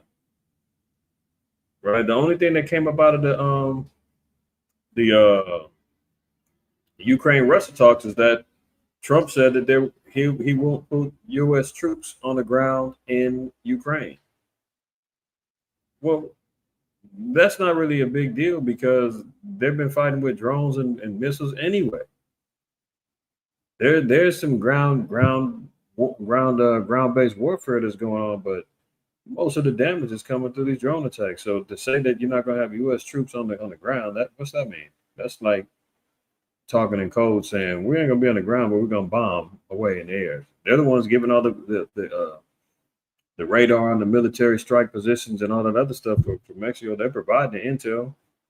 So, no, that's just another little white lie, man. But here we go. The peace president is talking about creating 2 wars with Mexico and Venezuela now. Oh, what's going on here? $50,000 signing bonus, no age caps, the blitz to hire ICE officers. In the age now where people are losing their jobs, desperate, needing money, here they are throwing money at random cats out here on the streets, man, saying, come be an ICE officer. We'll give you a $50,000 bonus. You're going to get paid. You can throw on a mask, a hat, some shades. Nobody know who you are. Go do our dirty work, man. Be the new Gestapo out here on the streets, man. I showed y'all last week, man, that the actor Dean Cain was playing Superman on TV and all that. He just became an ICE agent. I guess the acting pool done dried up, man. Ain't nobody calling them no more. Agents, done lost his number. So he's like, man, I'm out here. I need to pay these bills, man. Let me run out here and get with ICE. So not only here are they dangling and enticing folks with money, knowing it's a time right now where people are really in desperation for finances. Now they're getting ready to mobilize unqualified cast, man, to hit these streets, man, to run out here and get at the Northern Kingdom. Uncle Sam, Miami Vice. When it comes to recruiting new immigration and customs enforcement officers, the Trump administration is getting creative. Didn't he say that before? Get creative with your arresting methods. Get creative with your means for detaining. Now they're getting creative with recruiting. Social media campaign launched late last month touted immigration enforcement as an opportunity for father-son bonding and to, quote, deport illegals with your absolute boys. It's slang term for close friends. The Department of Homeland Security has invoked World War era imagery and touted 1990 Superman actor Dean Cain in an all-out blitz to persuade Americans they should join ISIS ranks. This is that private military. Remember, we talked about that, right? When we talked about the private military police state, we went over all of that. This is exactly what's going on. This is how they're circumventing. Remember we read that last week? How utilizing Operation Garden Plot and the Rex 84 and the King Alfred Plan, and how the Constitution says that the military can enforce laws against the citizens, but they were going to use a separate policing force, privatized, to do the dirty work. And this is what they're doing right now. You don't remember that? Go back and watch last week's episode. We covered all of that. Rex 84, the King Alfred Plan, martial law, etc. This is exactly what they're doing. There he goes. We are following some breaking news. This does involve the case against Kilmar Abrego Garcia. Take a look at this video as he was released from jail in Tennessee just yesterday. Immigration officials now saying they plan to deport him to Africa after he turned down an offer to be deported to Costa Rica in exchange for remaining there in jail and pleading guilty to human smuggling charges. The information coming from a court filing that was released today. The Costa Rica offer reportedly came late Thursday after it was clear that the man from El Salvador would likely be released from jail in Tennessee Friday. As you can see, that's what happened. Abrego Garcia declined to extend his stay in jail, and he was released Friday to await trial in Maryland with his family. Following his release, the Department of Homeland Security notified his attorneys that he would be deported to Uganda and should report to immigration authorities Monday, so 2 days from now. Abrego Garcia was deported from the U.S. in March and facing a court order. The Trump administration brought him back in June, detaining him on human smuggling charges in Tennessee. He pleaded not guilty to the crimes and asked the judge to dismiss the case, claiming that it was an attempt to punish him for challenging his deportation to El Salvador. Although Abrego... I mean, can you imagine this foolishness, man? We are following some breaking news. This does involve the case against Kilmar Abrego Garcia. Take a look at this video as he was released from jail in Tennessee just yesterday. Immigration officials now saying they... We are following some breaking. Okay. All right. Psalm 94:16, right? For who will rise up for me against the evildoers? Who will stand up for me against the workers of iniquity? I mean, this is pure madness, man. This is what we're seeing here when the guy, first of all, gets arrested, detained, deported, and sent to El Salvador, all wrongfully, right? All wrongfully. Was fighting for months to say, man, I'm a citizen. I wasn't supposed to be detained. You arrested me, deported me, saying I was illegal. He had all the right information, right? Then Trump says, well, bring him back over here. He's getting all this particular national spotlight and all this other stuff. A video pops up with him in the car with some illegals. I think they said he was crossing state lines. And they said that he was trafficking illegals into Maryland.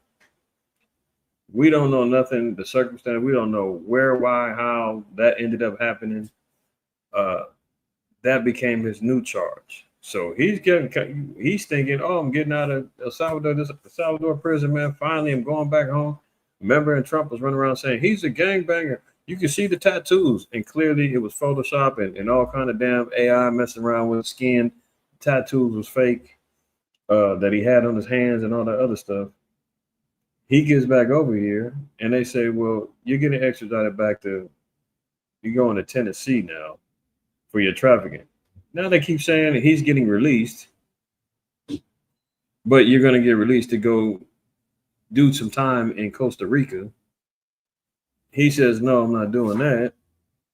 Then they say, well, okay, well, fine. We'll release you, but we're going to send you to Uganda now.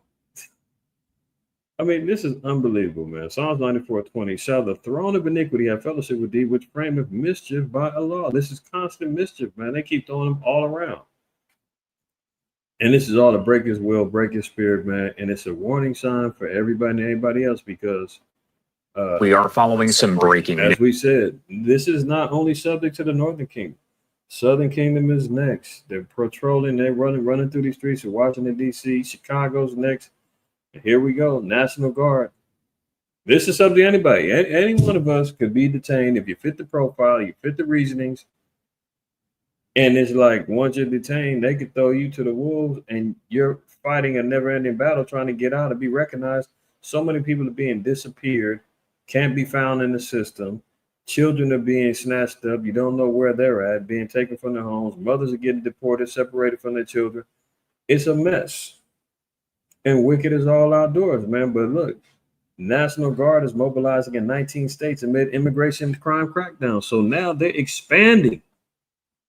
As we said, 1,700 National Guardsmen are set to mobilize in 19 states in the coming weeks to assist Department of Homeland Security with President Donald Trump's nationwide crackdown on illegal immigration and crime.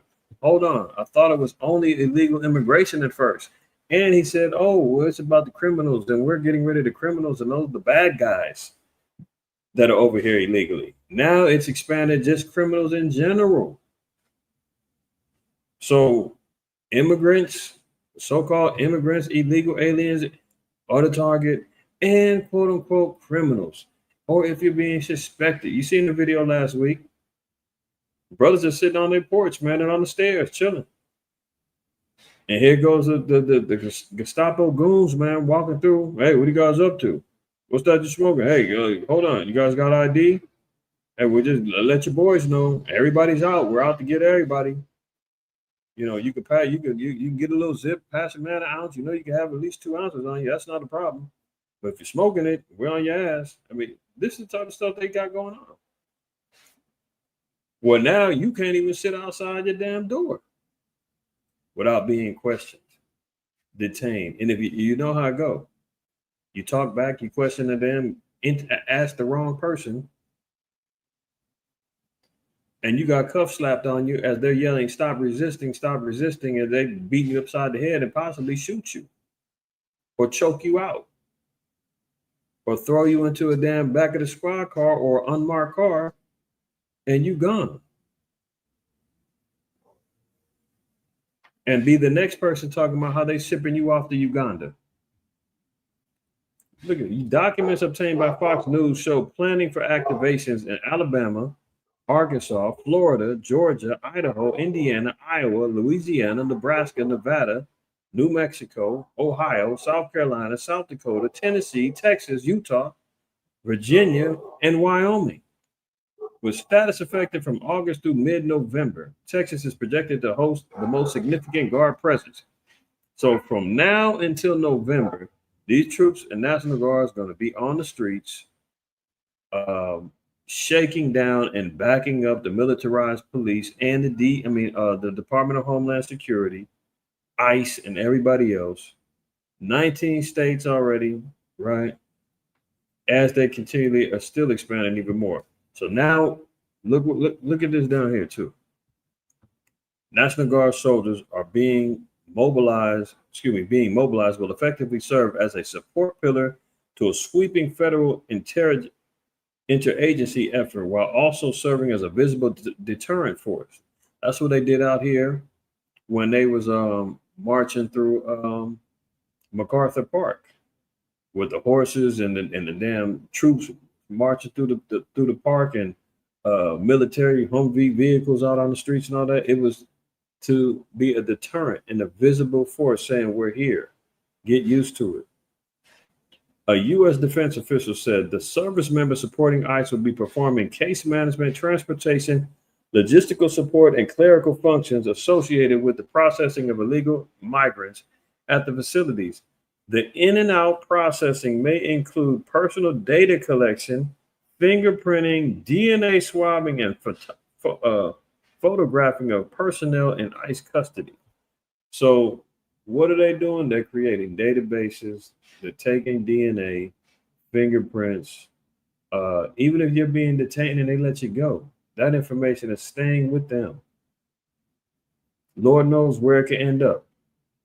Planted at a drug scene, planted at a murder, DNA here, there, who knows? Who knows? But they going for broke. Look, Trump looks to Chicago next in the federal crackdown on crime. You know them Chi-Town Negroes over there, man. They always on the damn streets and always acting a damn fool. So we're gonna see if they still gonna be as tough as they are with shooting each other up and shooting up parties and shooting, or are they gonna stand on business and handle it when the troops is coming and ICE is coming? You know damn well they not. Niggas is gonna be ghost town. Chicago will likely be the next target in the Trump administration crackdown on crime, the president said Friday, prompting pushback from the city and state leaders who called the possible deployment of National Guard troops an overreach of federal power. Chicago's a mess, President Trump said Friday. We'll straighten that one out probably next. And then he added, we'll help with New York. Right? So he's got it all figured out. So we're going to see. And they're already over there in Chicago saying, stay out of our city, get out of it. We don't want you. Don't even try it. But that's not going to work. They coming.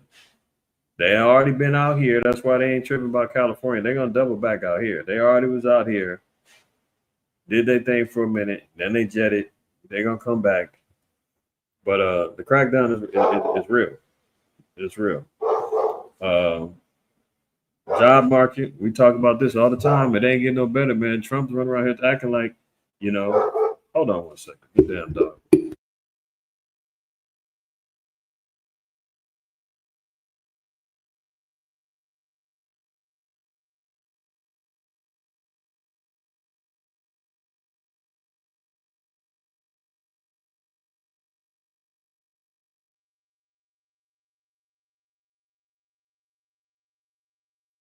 Pardon the interruption, y'all. I'm back. All right. So we talked about the economy, man. Trump has been running around here talking about how he's done a better job than any president ever. He's got everything back on track. Inflation is down. Jobs is up. Lying through his teeth. Job market gloom hasn't been this bad since the Great Recession. Yeah. The job market is bad out there. Man. If you got a job, if you got an income, man, try your best to hold on to it. You're going to have to take them lashes, take them whips, man. You got to smile in the face of them that you hate just to keep it moving. Because, hey, lose it, you're going to have a hard time getting back on track right now. especially if you're a seasoned veteran in a particular field, you got multiple things working against you. You're probably making more than the entry level cats. So you leave, you try to go somewhere else. They ain't gonna give you what you're worth. 2, you might have some age on you, and they might want to take advantage of some young cat man coming in there. They can manipulate and, pull some wool over his eyes. The competition is already heavy in various fields in the job markets where they ain't too many jobs out there. So it's dog eat dog right now. You damn near, and in most jobs it's who you know, not what you know. You might get in on a hookup, but straight off the streets on some, here's my resume, I'm trying to interview for the job. That's damn near extinct. I heard that the website LinkedIn, I think it's Indeed or LinkedIn, one of the two of them. The same company that's supposed to be helping you find jobs, they're laying off. Which one is that? I mean, it's bad out there, man. You got a gig, man. Hold on to it. LinkedIn. Yeah.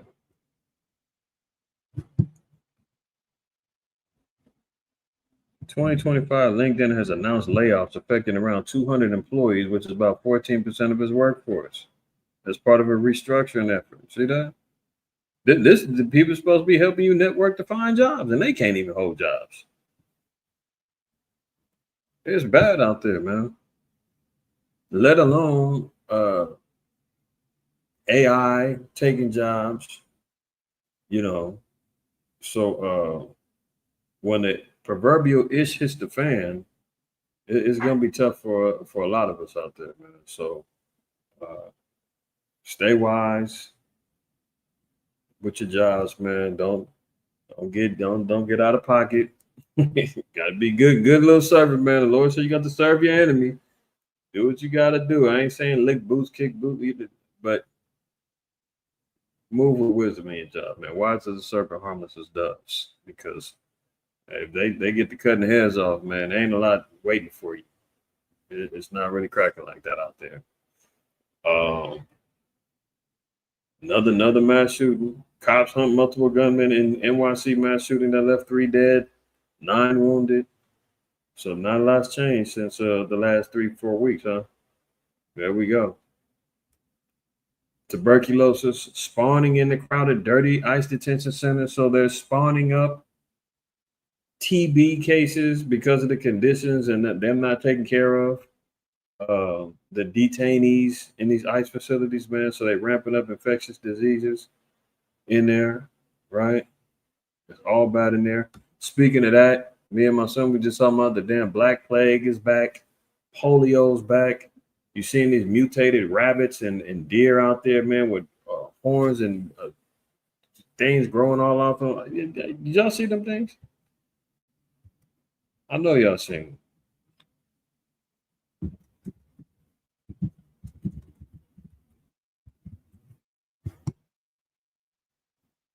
Sure.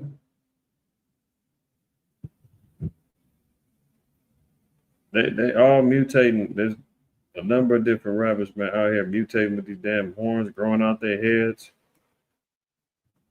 This been a famous picture right here.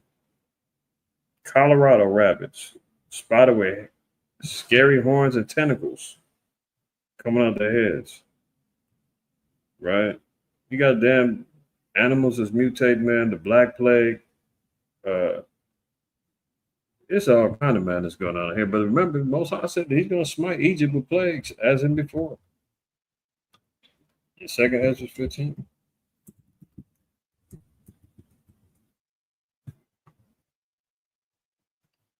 So plagues is definitely on the way. We see it. 2nd Ezra 15:11. But I will bring them with a mighty hand and a stretched out arm and smite Egypt with plagues as before. That's how we know that it's not talking about ancient Egypt, because it said this is new particular Egypt. It's going to get smitten with plagues just like it was before. It's Egypt of old. And we can see that Egypt ain't been hit with plagues like they have been before. Since the children of Israel left up out of there, and ain't been nothing but a dust bowl over there. Nobody's tripping about Egypt, man. The only ones tripping about Egypt, man, these goofy Negroes, man, in love with Kemet and in love with, Kemetic science and mythologies that are associated with Ham, with the Hamites. Other than that, man, nobody's caring about that. So this is the spiritual Egypt that Revelation 11 and 8 speaks about. Same one that's got a pyramid on the back of the dollar bill. Same one that's got multiple pyramids all throughout America. Same ones who's adopted many of the practices and the witchcraft elements of Egypt. Same one that has in bondage the chosen people of the Lord, the Israelites. Right here. Getting hit with plagues as before and will destroy all the land thereof. So we know that the end result of this place is going to be destruction. But here they go, spreading diseases, all that's going on, right? Doctors attempting to see ICE holding facility at 26 Federal Plaza are rejected. So they got TB outbreaks going on in there. Doctors are trying to get up in there to try to help them, and they're being rejected, saying, no, get out of here. Let them die, let them infect, right? Several New York physicians are speaking out against what they are saying are inhumane conditions at an immigration holding facility in Lower Manhattan. Monday, physicians from the nonprofit New York Doctors Coalition tried to get into 26 Federal Plaza, requesting access to assess conditions on the 10th floor. That's what the doctors say. U.S. Immigration and Customs Enforcement has an overcrowded and unsanitary holding facility for detained immigrants. The Department of Homeland Security calls it a processing center. The doctors were turned away by security.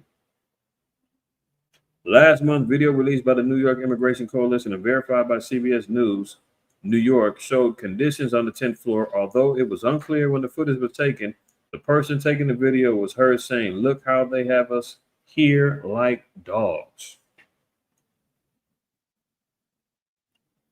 Are people getting treated like dogs, right? See, and what's it, the Lamentations 4?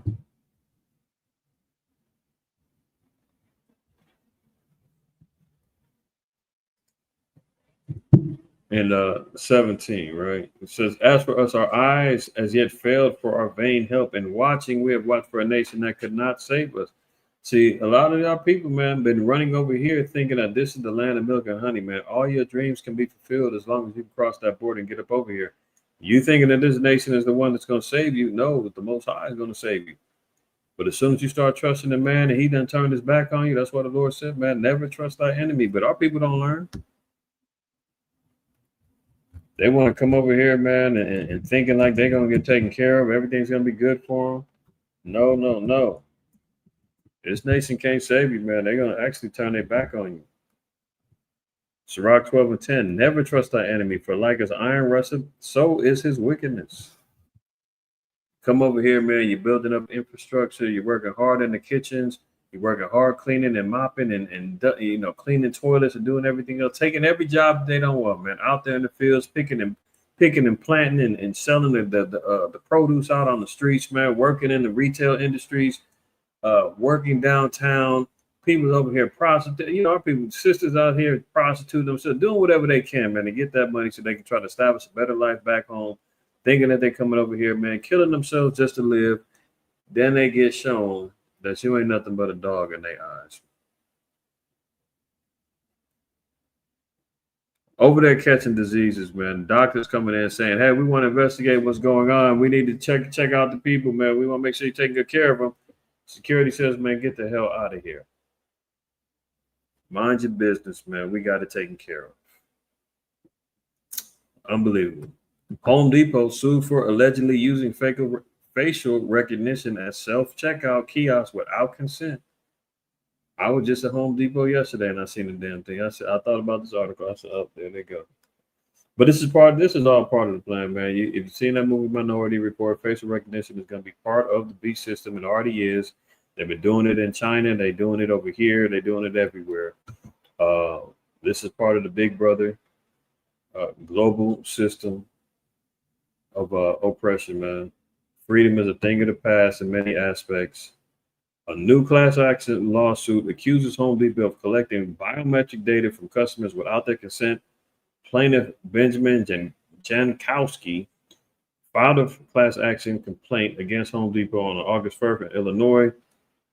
Federal court alleging violations of state privacy law. Janikowski alleges Home Depot has been collecting biometric data from customers without their consent, which is in violation of Illinois Biometric Information Privacy Act. I'm not going to go further down into this for the sake of time and for the lesson's sake. I mean, for the rest of the articles that I got, but yeah, I mean, this is what they're doing, and it's getting fed back into the Oracle and the Palantir systems that, you know, Trump got set up, so they can create this complete digitized biometric grid system that when they start pushing for the technological advancements of the mark of the beast, they already got everybody lined up into the database. You know, you see what they're doing with all the migrants, man. They already snatching them up, taking DNA samples, doing what they need to do. They're going to interface that things with QR codes and things on your phones to biometrically link you to them, and that's what it's going to be. Armed drones to be deployed to schools to stop mass shooters. Armed drones, right? We've heard about the nightmares about them using drones and having armed drones surveying and you know, responding to crimes, and that being the new arm of the police and things like that. Oh yeah, it's going down. How long before it's not just for mass shooters? Why would you just create all of these armed drones for mass shooters at schools? It ain't like that's happening every other week, and you need to get them. You need to get them out there immediately. You're creating these things for when things really start popping off, and it's like, oh, we were going to use it for the school. Well, we can't just let them go to waste. Let's use them to invade the spaces and the personal privacies of people, or to, you know, roll up on somebody's house and spray something down and drop something on it. That's not far-fetched, man. You remember the neighborhood over there in Philly?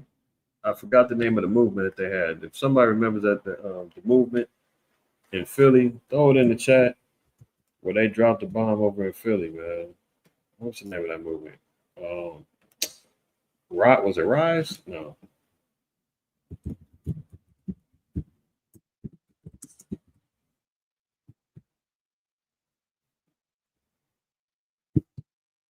Move. 1985 Move bombing. That was it. Look at this. They bombed the whole block. Black neighborhood. Move was a quote unquote pro-black movement that was helping the community, and it was kind of like an offshoot of the Black Panther spirit. But yeah, they messed around and got bombed, man. So to think that we know about Tulsa, Oklahoma, we're not going to assume that there's not going to be speculation that these drones could drop some bombs on people if ever needed. See, drone technology that assists responders to school shootings is said to be trialed in Florida. The Campus Guardian Angel is a Texas-based system that, while supporting the police and other responders, a trial will be rolled out in 3 Florida school districts after approval from Governor Ron DeSantis. Newsweek contacted the governor's office for more information on the policy via email. For the story, drones can be deployed within 5 seconds. With more than 60 school shootings reported in Florida alone since 2018, according to the K-12 school shooting database, educators and lawmakers have urgently sought innovative approaches to school safety. All right. The introduction of attack drones designed to respond to active shooter threats in seconds aims to address the crucial window in which most fatalities occur and could represent a major shift in school security across the U.S. Don't think that this is just going to be for the schools. They're going to have these things in the cities before you know it. Before you know it, right? Look at this. You can now carry rifles and shotguns in Washington, D.C. without facing charges. New policy after Trump takeover. Believe that if you want. You Negroes, man, you better not believe this applies to you. They already policing you. You can't sit on your porch and smoke a cigarette without them coming out there. Not that I'm condoning smoking cigarettes. Let me be clear. But you can't even be out there smoking the damn square without them rolling up and saying something to you. You think you're going to be standing outside with your damn shotgun? Shotty out here in the corner, they're gonna blow your dome off, man. This is another little bait they're gonna get Jakes caught up. Everything don't apply to us, right? Federal prosecutors in Washington, D.C. have been directed not to pursue felony charges against people caught carrying rifles or shotguns in the city, a dramatic departure from longstanding practice. The instruction confirmed by U.S. Attorney Janine Pirro in an email obtained by the Washington Post follows guidance from the Justice Department and the Solicitor General. So go out and carry some rifles and shotguns in public if you want to, Chocolate City Negroes. See how many Jakes getting locked up and put to death over there over the threat of, hey, what are you doing with that? He's armed. Look out. You shoot first, ask questions later. I believe that this is a bait that they're going to use to get some Jakes caught up, but we'll see. Look at it. FDA investigating possibly radioactive shrimp being sold at Walmart. All praise to the Most High, man, for his law, statutes, and commandments. This would and should not affect any of us in the faith and in these laws, man, because we know eating of shrimp, crab, lobster, these shellfish, according to Leviticus 11 chapter, we're not supposed to be eating this anyway. And as much as you try to plead to our people and say, hey, you need to remove that out your diet, man. Get off that swine. Get out the shrimp, the crab, the lobster. Stop eating the hog maws and chitlins and all that other. Like, this is unhealthy stuff. Let alone we're seeing a lot of these frankenfoods, man, that they out here bubbling up is getting jacked up. And not only that, causing cancer rates, obesity, diabetes, heart failures, and everything else. So spread this to your loved ones who's can't get rid of the damn roach of the sea, the shrimp. That's what it is, the roach of the sea, the bottom dwellers. Spread this and say, hey, I don't think you should be eating that. Where'd you get that shrimp from? Walmart? I ain't getting it from Walmart. I got it from, Food for Less, Save Mart, whatever. Well, I wouldn't trust it anyway. The Lord told us we're not supposed to be eating shrimp. It's radioactive shrimp floating around here, man. You don't know where it's coming from. Don't eat it. Sometimes you just got to scare them, and they ain't going to fear the Lord. Let them fear a damn news report. But the hard-headed, stiff-necked Negro still going to eat a damn shrimp. They don't care. But just in case you got somebody that you trying to save, you let them know. The shrimp can't be trusted. Sold at Walmart or not. The Lord said it first. Now it's being backed up. This is another little article about the war. It said Russia's foreign minister derides clumsy Western efforts on Ukraine war as NATO meets. So they were saying, look at this. Russia said Wednesday attempts to resolve security issues relating to Ukraine without Moscow's participation were a, quote, road to nowhere, and that much diplomatic work needs to be done before Vladimir Putin and Volodymyr Zelensky are ever in the same room. So there you go. There's a lot of vanity and vain babblings that was going on last week, Friday and Monday. And according to Russia standards, ain't nothing going on. And that's why they continued on bombing. Now, before we close out, let's get to the meat of the matter. Many of y'all seen and been hearing this particular chatter in the algorithms. Trump blasts out of control museums for teaching how bad slavery was in a wild rant. Before we even go there, how about this? Right? Let me open this up.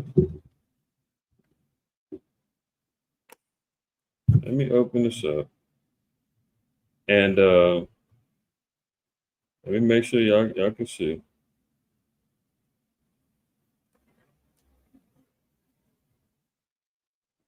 Museum is a beautiful tribute.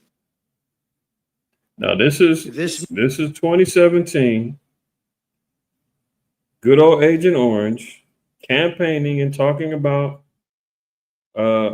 him going to the quote unquote African American Museum and how honored and pleasured he was to be there, right?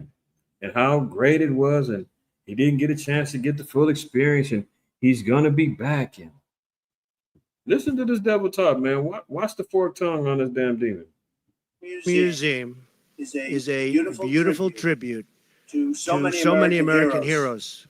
Heroes like Sojourner Truth, Harriet Tubman, Frederick Douglass, Booker T. Washington. She's so proud that he's reading and thinks he really is sincere about reading this off of a damn piece of paper. And you think he really gives a damn about that? He could be, if he really knew the history, he really had honor and respect for our fallen ancestors. He wouldn't even have to read. He could be rambling names off, just off of the strength of their legacy. He got to read them. She's smiling as if he's sincere. And old crusty lip Uncle Ben back here, Ben Carson. I mean, he was the only Negro that I can remember that was in his first administration, and you never seen a whisper from him. And they put him over HUD, the Housing and Urban Development. You ain't seen nothing from this crusty lip dude. Sorry, Uncle Ben, but man, you didn't take advantage of. You had no. Well, I guess he couldn't do nothing, man. He was just a figurehead. He was a puppet up in there, man. And that's why they up here too. There's puppets that sit back and act like they supporting this speech. Rosa Parks, the Greensboro students, and the African American Medal of Honor recipients, among so many other really incredible heroes. It's amazing to see. We did a pretty comprehensive tour, but not comprehensive enough. So Lonnie, I'll be back. I told you that because I could stay here for a lot longer. Believe me, it's really incredible. It's really incredible. He could stay there for a lot longer. I'll be back. Oh, he's coming back. All right. He's coming back saying this has got to stop. All this wokeness, all this, and it emphasis on no. I was just talking to a brother yesterday, and he was out there, DC, talking about Lob. Lob was out there, and he went to the museum, and he said, man, he said he was vexed at everything that he's seen in there. And they do it by levels. They start at the bottom. I guess it's like the basement, and move on up as far as so-called progressions go. You know, the bottom is slavery, cotton fields, this, that, and the third. And as you move up, go upstairs, you know, they keep showing the progressions of so-called progress of the black folk. But he said, man, heathens galore up in there. They taking pictures. They're so enamored with, you know, our history. They holding the door open for him with white guilt. You know what I'm saying? Like, he's like, what the hell? Get out of here, man. And you sitting up here making a spectacle or make what the Lord said, we're going to be a spectacle unto the world, man, a byword proverb, you know. This is what ends up happening. Our history, our legacy, man, becomes the talk of the world. They all want to see what's going on. But as soon as we get talking about it, hey, that was in the past. Leave that alone. You guys are complaining about what? You're free now. What's the big problem? You don't like it? Go back to Africa. Blah, blah, blah. We get all that feedback. And then we got to sit back here and deal with disingenuous, fork-tongued, serpentine gestures by people like this to act as if they're doing a great work and talking about how great, you know, this place is and how he's got to go back because he can be there forever. I'm deeply proud that we now have a museum that honors the millions of African American men and women who built our national heritage, especially when it comes to faith, culture, and the unbreakable American spirit. I know President Obama was here for the museum's opening last fall, and I'm honored to be the second sitting president to visit this great museum. Etched in the hall that we passed today is a quote from Spotswood Rice, a runaway slave who joined the Union Army. He believed that his fellow African Americans always looked to the United States as the promised land of universal freedom. Today and every day of my presidency, I pledge to do everything I can to continue that promise of freedom for African Americans and for every American. So important. Nothing more important. So important. Nothing more important. That was 8 years ago. 8 years ago, he's on record saying that, right? Now he's saying what? It's out of control. It's out of control. Oh, Trump blasts out of control museums for teaching how bad slavery was in a wild rant. I mean, I don't know if he's snorting leftover residue coke that Hunter Biden or one of them left in the White House. Maybe he's smoking that good that was left in the White House. Maybe he's, on some of that ketamine that, maybe or whatever else, Adderall, I don't know, whatever Musk was Elon was on. But apparently he done did a 360. But what does the Lord say, man? You can't trust your enemy. President Donald Trump ranted on Truth Social that teaching about America's history of slavery is unacceptable. Did you hear that? Teaching about America's history of slavery is unacceptable. Who does that more than the Israelites? Who has been stressing the legacy of history and as it pertains to prophecy more than us? Nobody. Nobody. They ain't talking, I don't care, Pan-African, the Foundation of Black Americans, clearly not the Aboriginal. They ain't teaching. They saying we was already here and slavery was happening in reverse. Nobody talks about America's history with slavery more than the Israelites. And what's that letting us know? That this type of speech, if continued, will soon be considered or deemed unacceptable, even in public arenas and circles. This could be a means, if it gets put into any particular type of law or some little twist of law, to say now you can't speak about certain things that's considered sedition against America. You could be detained, deported. You could be thrown into a camp. I mean, who knows where they can go with this? He's already starting to create the narrative of destroying history legacy. But hey, look, the white man's been doing this. Been doing this. Remember that in Maccabees? Trying to destroy the history. Trying to destroy any semblance of us being able to have something to draw back on when it comes down to us remembering who we are, right? First Maccabees 1, let's start at verse, read 41 down. Moreover, King Antiochus wrote to his whole kingdom that also be one people, everyone should leave his laws. So all the heathen agreed according to the commandment of the king. Yea, many also of the Israelites consented to his religion and sacrificed unto idols and profaned the Sabbath. So that was part of the agenda for the Greek rule. Consent to the ways of the Greeks, follow after their practices, their ways, their customs, sacrifice unrighteous things, sacrifice idols, and profane the Sabbath. The high holy day of the Lord, the Sabbath day, was to be profaned and not to be kept in ordinance with the laws of God. Verse 44, for the king had sent letters by messengers unto Jerusalem and the cities of Judah that they should follow the strange laws of the land and forbid burnt offerings and sacrifice and drink offerings in the temple, and that they should profane the Sabbaths and the festival days and pollute the sanctuary and holy people, set up altars and groves and chapels of idols, sacrifice swine's flesh and unclean beasts. This is all that was going on, and this is part of the commandment and the ordinance. Follow after these things or face death. That they should also leave their children uncircumcised and make their souls abominable with all manner of uncleanness and profanation, to the end that they might forget the law and change all the ordinances. So that clearly happened.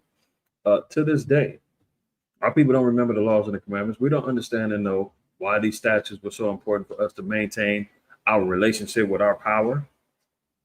They know that. Our enemies know that. This is why they put us in positions to make sure that we profane the laws of the Most High, that we disannul and we disregard the Bible, right? They know, they give us and feed us all manners of distraction, disinformation, lies, historical fallacies, everything else, right? And next thing you know, we start following after lies more than we do the truth. Because the end result is forget the law and forget them ordinances that you came up with. You a nigger, you a blood, you a crip, you a essay, whatever the case may be. Now, you know, you a hot girl summer, whatever the damn terminology. That's what they want everybody doing that. Okay, let's drop down.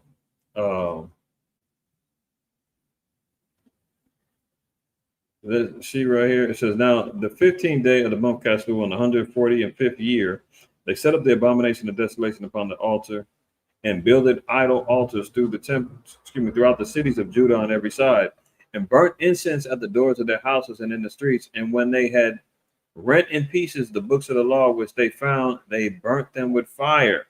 And whosoever was found with any the book of the testament, or if they or any committed to the law, the king's commandment was that they should put him to death. So this is the first efforts of them destroying history, destroying our papyrus, our ways and customs. They said, if you find the books of the law, anybody that was found with the books, destroy it, rip it up, burn it with fire. And if you got found with the book, you was getting put to death. So here they are trying to redirect and reorchestrate history again, where he's saying, if you're talking about your past and you're using that book to do so, that's unacceptable. And it's out of control. What's out of control? Are people waking up? Blacks and Native Americans and Hispanics coming back, regaining our heritage? Hey, look, the scriptures told us that's what we're supposed to do anyway. This is what they don't want. Jeremiah 6:16. Thus saith Yahweh, stand ye in the ways and see and ask for the old paths. Where's the good way and walk therein? Yeah. We're supposed to be seeking out the past, the history, asking which way is the right way that we should go and walk therein. And ye shall find rest for your souls. But they said, we will not walk therein. So there's going to be stiff-necked, hard-head of our people going to say, we ain't doing that. I like how things are. I don't mind being ignorant. I love killing my people in the streets. I love getting high. I love going out here and committing adultery and fornication. I love, wilding out here in these streets and profaning the Sabbath and defiling my temple, eating swine and unclean foods and, popping pills, getting high. I want that. And even on a deeper level, even within the Israelite community, you've got people and within our community who don't want elder leadership, don't want a structure and order to where they're subjected to somebody of age or somebody that has more experience in them. It's YNs in Israel. They don't want no elder leadership. Like the Lord said, man, ask the old pastor where's a good way and walk there in. No, we ain't doing that, man. That's the old way, man. You old niggas, that's the way you old jakes used to do stuff, man. It's a new way. We doing that. Oh, okay. Y'all go ahead. And then when you get in the twist and everything's looking crazy in the community, where's the elders at? The elders been sitting back saying you should have listened. You should have came and sought out. And some brothers and some camps do got elders, and shout out to them and brothers that's trying and have some counsel and some guidance with them. But there's a contingency that are going rogue out there, and things ain't always as they seem. As they say, man, heavy is the head that wears the crown, man. But this is why the Lord said we're commanded to go out and we got to seek out old ways. We got to seek that history. Job 8:8 tells us that, right? Romans 15:4 says the things that were done aforetime before our learning. He's trying to destroy that. The museums throughout Washington, but all over the country are essentially. He's saying so. Not only the museums in Washington, all over the country that's pushing any information regarding the history of slavery, how bad it was, and the teaching of it is unacceptable. So he's saying throughout the country, man, we got to stop this. The last remaining segment of quote, woke. They already were getting rid of the critical race theory where they were, giving and showing more exploitations to the atrocities and the wickedness that the so-called white man did. They didn't want that out. So they stopped it in various school systems, Florida in particular and others. No, we're not allowing critical race theory. We're not going to start teaching race-based history and politics. You did it. You established a whole country and world domination doing it with white supremacy. But as soon as somebody says, hey, this is how they did it, that ain't right. Hey, we're not going to talk about that. Leave that alone. Right? The Smithsonian is out of control, he says, where everything discusses how horrible our country is, how bad slavery was, and how unaccomplished the downtrodden have been. Nothing but success, nothing but brightness, nothing but the future, claimed Trump. The Smithsonian's Museum of African American History walks through the struggles of those who were kidnapped and brought to the United States to work as slaves. However, as one ascends the floors, the exhibits hold up the abolitionist movement, the successes of civil rights, and celebrate those who continue to fight for equal rights. There you go. That's just what the brother said. How it's structured. At the bottom floor, it starts off with, you know, slavery, this, that, and the third. They show the slave ships. He said they got some real, like, graphic, brutal pictures of, you know, some of the tortures that, you know, our brothers and sisters went through. Enough to where it affected his spirit, man. He said he was vexed being in there. But Trump saying, hey, that's out of control. You shouldn't even be talking about it. Look at this. White House says slavery is being taught wrong and should not be so negative. Oh, we're tripping. We're supposed to have a better and a brighter and a more, you know, positive outlook on this thing, man. We gotta stop this. Okay, wrong.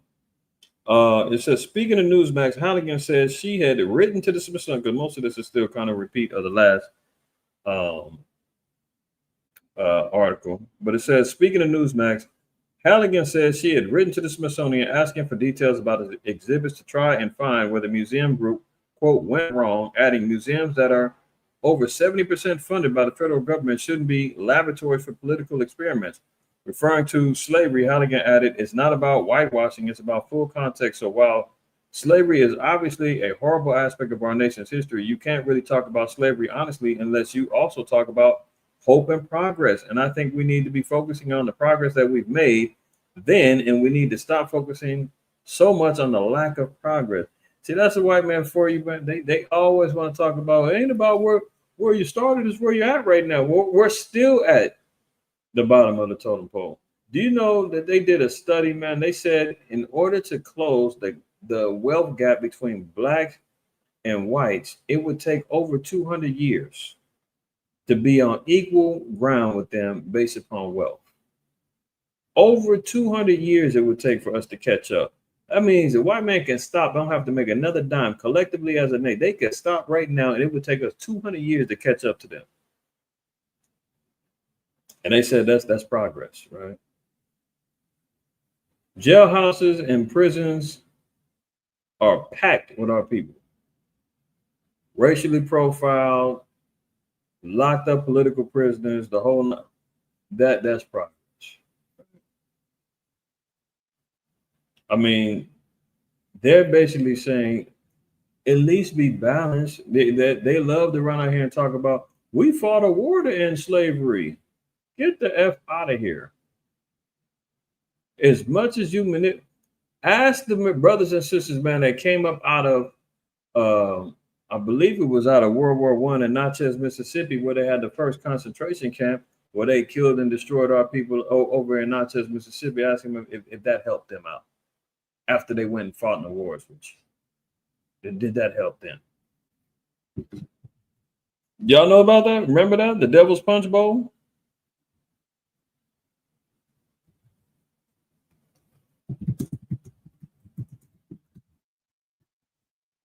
The Devil's Punch Bowl. Let's see what they say. Oh, the Devil's Punch Bowl was a refugee camp created in Natchez, Mississippi after the American Civil War in an attempt to address a huge influx of self-emancipated enslaved persons. A number of compounding issues such as poor administration and substandard sanitation led to a large number of deaths. The exact number of deaths is unknown and often disputed, estimated ranges from 2,000 to 20,000. That's just a damn Wikipedia article. But there's so much history regarding that alone. And they want to talk about how much it was so great that we helped fight to end slavery. Get out of here, man. You wanted to. Don't get me started. Don't get me started. Y'all know what the real deal is, man. These damn devils, man, they want to sit back and say, well, don't talk about the bad, talk about the good stuff we did to you too, boy. Like, yeah, how about Dred Scott and Jim Crow and Yeah, remember that sharecropping? We got you off the plantation, then we made you sharecroppers. Made you work for your land, and then gave everything back to us anyway. Oh, let's talk about all the damn peace treaties that you broke with the Native Americans and stole and robbed and killed them for their land. I mean, this man knows no ends. Can't tell the truth for it. If it saved his life, man. Unbelievable. Shouldn't be so negative. I mean, how else are we supposed to receive that information, man? There is no positive outlook. Then you can see the lynchings, the hangings, the burnings, the castrations of our people, man, the raping of our women. I mean, what are we talking about here?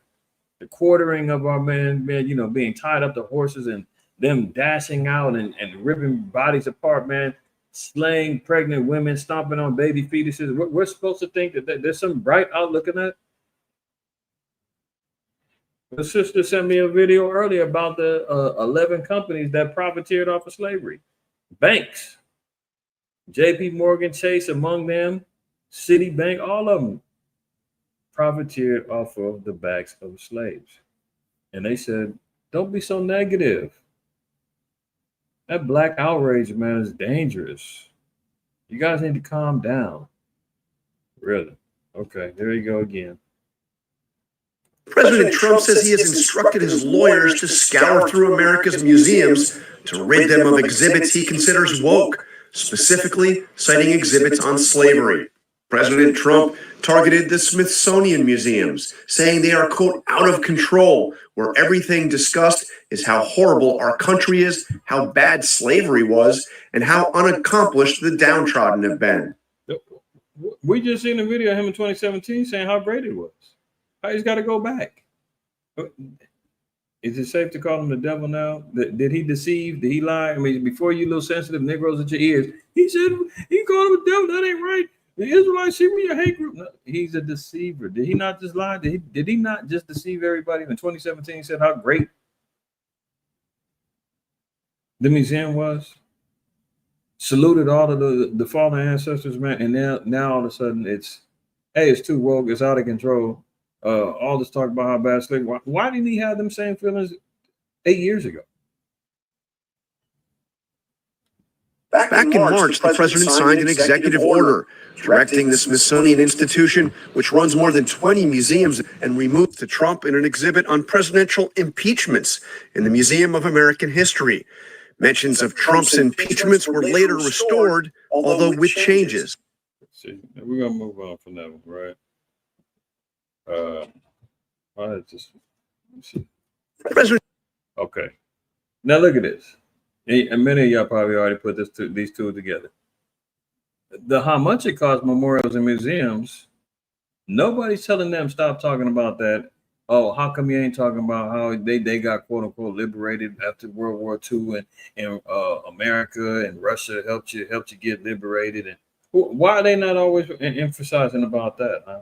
But no, they still getting paid billions of dollars every year, getting restitution. They constantly you got to muzzle your mouth, put the tape over your lips. You can't say nothing. Hey, we already know that there's a double standard, and that is completely wicked. That they telling us, and he's going out here sanitizing all of the damn Black History museums, saying you're talking too much about slavery and how bad it was. And how come, and you're ungrateful niggas, we helped you. How come we don't want to talk about the good stuff we did for you? Huh? You just want to keep it negative? Well, then we'll shut everything down. Meanwhile, the how much it costs memorials and museums are thriving. They've got one in damn near every country, A to Z. You see here? A through D, U through Z. Every country has a memorial or a museum in regards to the Revelation 2 and 9 and Revelation 3 and 9, GMO small hat mutants, that you will not forget, whether that's all factual or not. There's discussions about how some lies are being told about numbers, pictures that were taken that ain't authentic. I mean, there's a lot of stuff that goes on regarding their quote unquote how much it cost. But look at here. Important Memorial Museum sites. Auschwitz Birkenau Memorial Museum in Poland. They got one in Amsterdam in the Netherlands. Budapest, Hungary, they got one. Austria, they got one. Germany, they got one. I mean, and these are all areas where they were being, quote unquote, oppressed and being gassed in the whole nine, right? So no different than here. We're here in Americas, and we're talking about what these museums are, remembrances of what our people went through and our curses, and helping us substantiate our point according to the scriptures. And they're saying, get rid of that. They're getting too woke. We got to twist it a little bit. We got to say it wasn't that bad, right? Look, museums in the United States include the Illinois How Much It Costs Museum and Education Center, and numerous others. They got them in Israel, Europe. Look, even in Fukuyama, Japan, and the Holocaust Museum in Curitiba, Brazil. I mean, they make sure everybody in the world knows what happened to them. You go in Europe, and there's some places, man, where they don't teach about the slave trade and history over here, man. I've seen videos of people over there, like in London, England. They got hip to that a little later, but I don't believe that it's taught as a curriculum over there. Correct me if I'm wrong. Is Rosemary on here? Joshua, y'all on here? Correct me if I'm wrong. Is American slavery taught as curriculum over there? Because I've seen some who said that it wasn't. Even in Africa, some places, they don't teach it as curriculum because it's not, quote unquote, their history. Right? But we're not allowed to forget them. That's not out of control. Here you go again. Faith leaders, entrepreneurs, opportunities to honor African American heroes, faith leaders, entrepreneurs, and the many others who changed the course of our nation. We are blessed by the lives and examples of those who have made this nation a beacon of freedom, talent, and unbreakable American spirit. I'm about to throw up, man. I mean, how much lies can you take, man? How dishonest can you take with him, opening his mouth like a damn trout, trying to stress words, and you sit back saying, you don't believe nothing you're saying. This is all political theater. We see through his actions now. He's running rampant, sending out his lawyers and task force trying to take down Black History museums. I've had enough of him. Had enough. I'm sure y'all have too, right? It's unbelievable, man. The realities that we're in right now is unprecedented. The things that we have to see that, history is being taught wrong.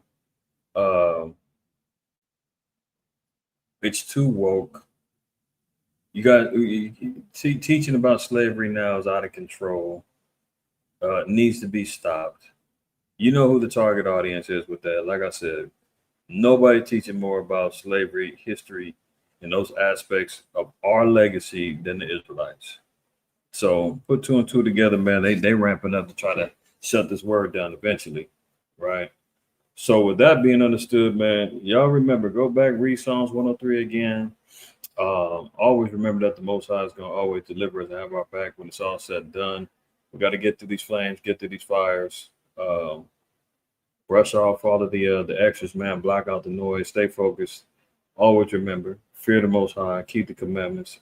And you already know, man, don't shoot your messenger. How about that, man? Y'all be well, man. Bless about to everybody. If it's already ended for you, prayerfully you had a blessed Sabbath. And Lord willing, catch you on the next go round. All right. Sponsor.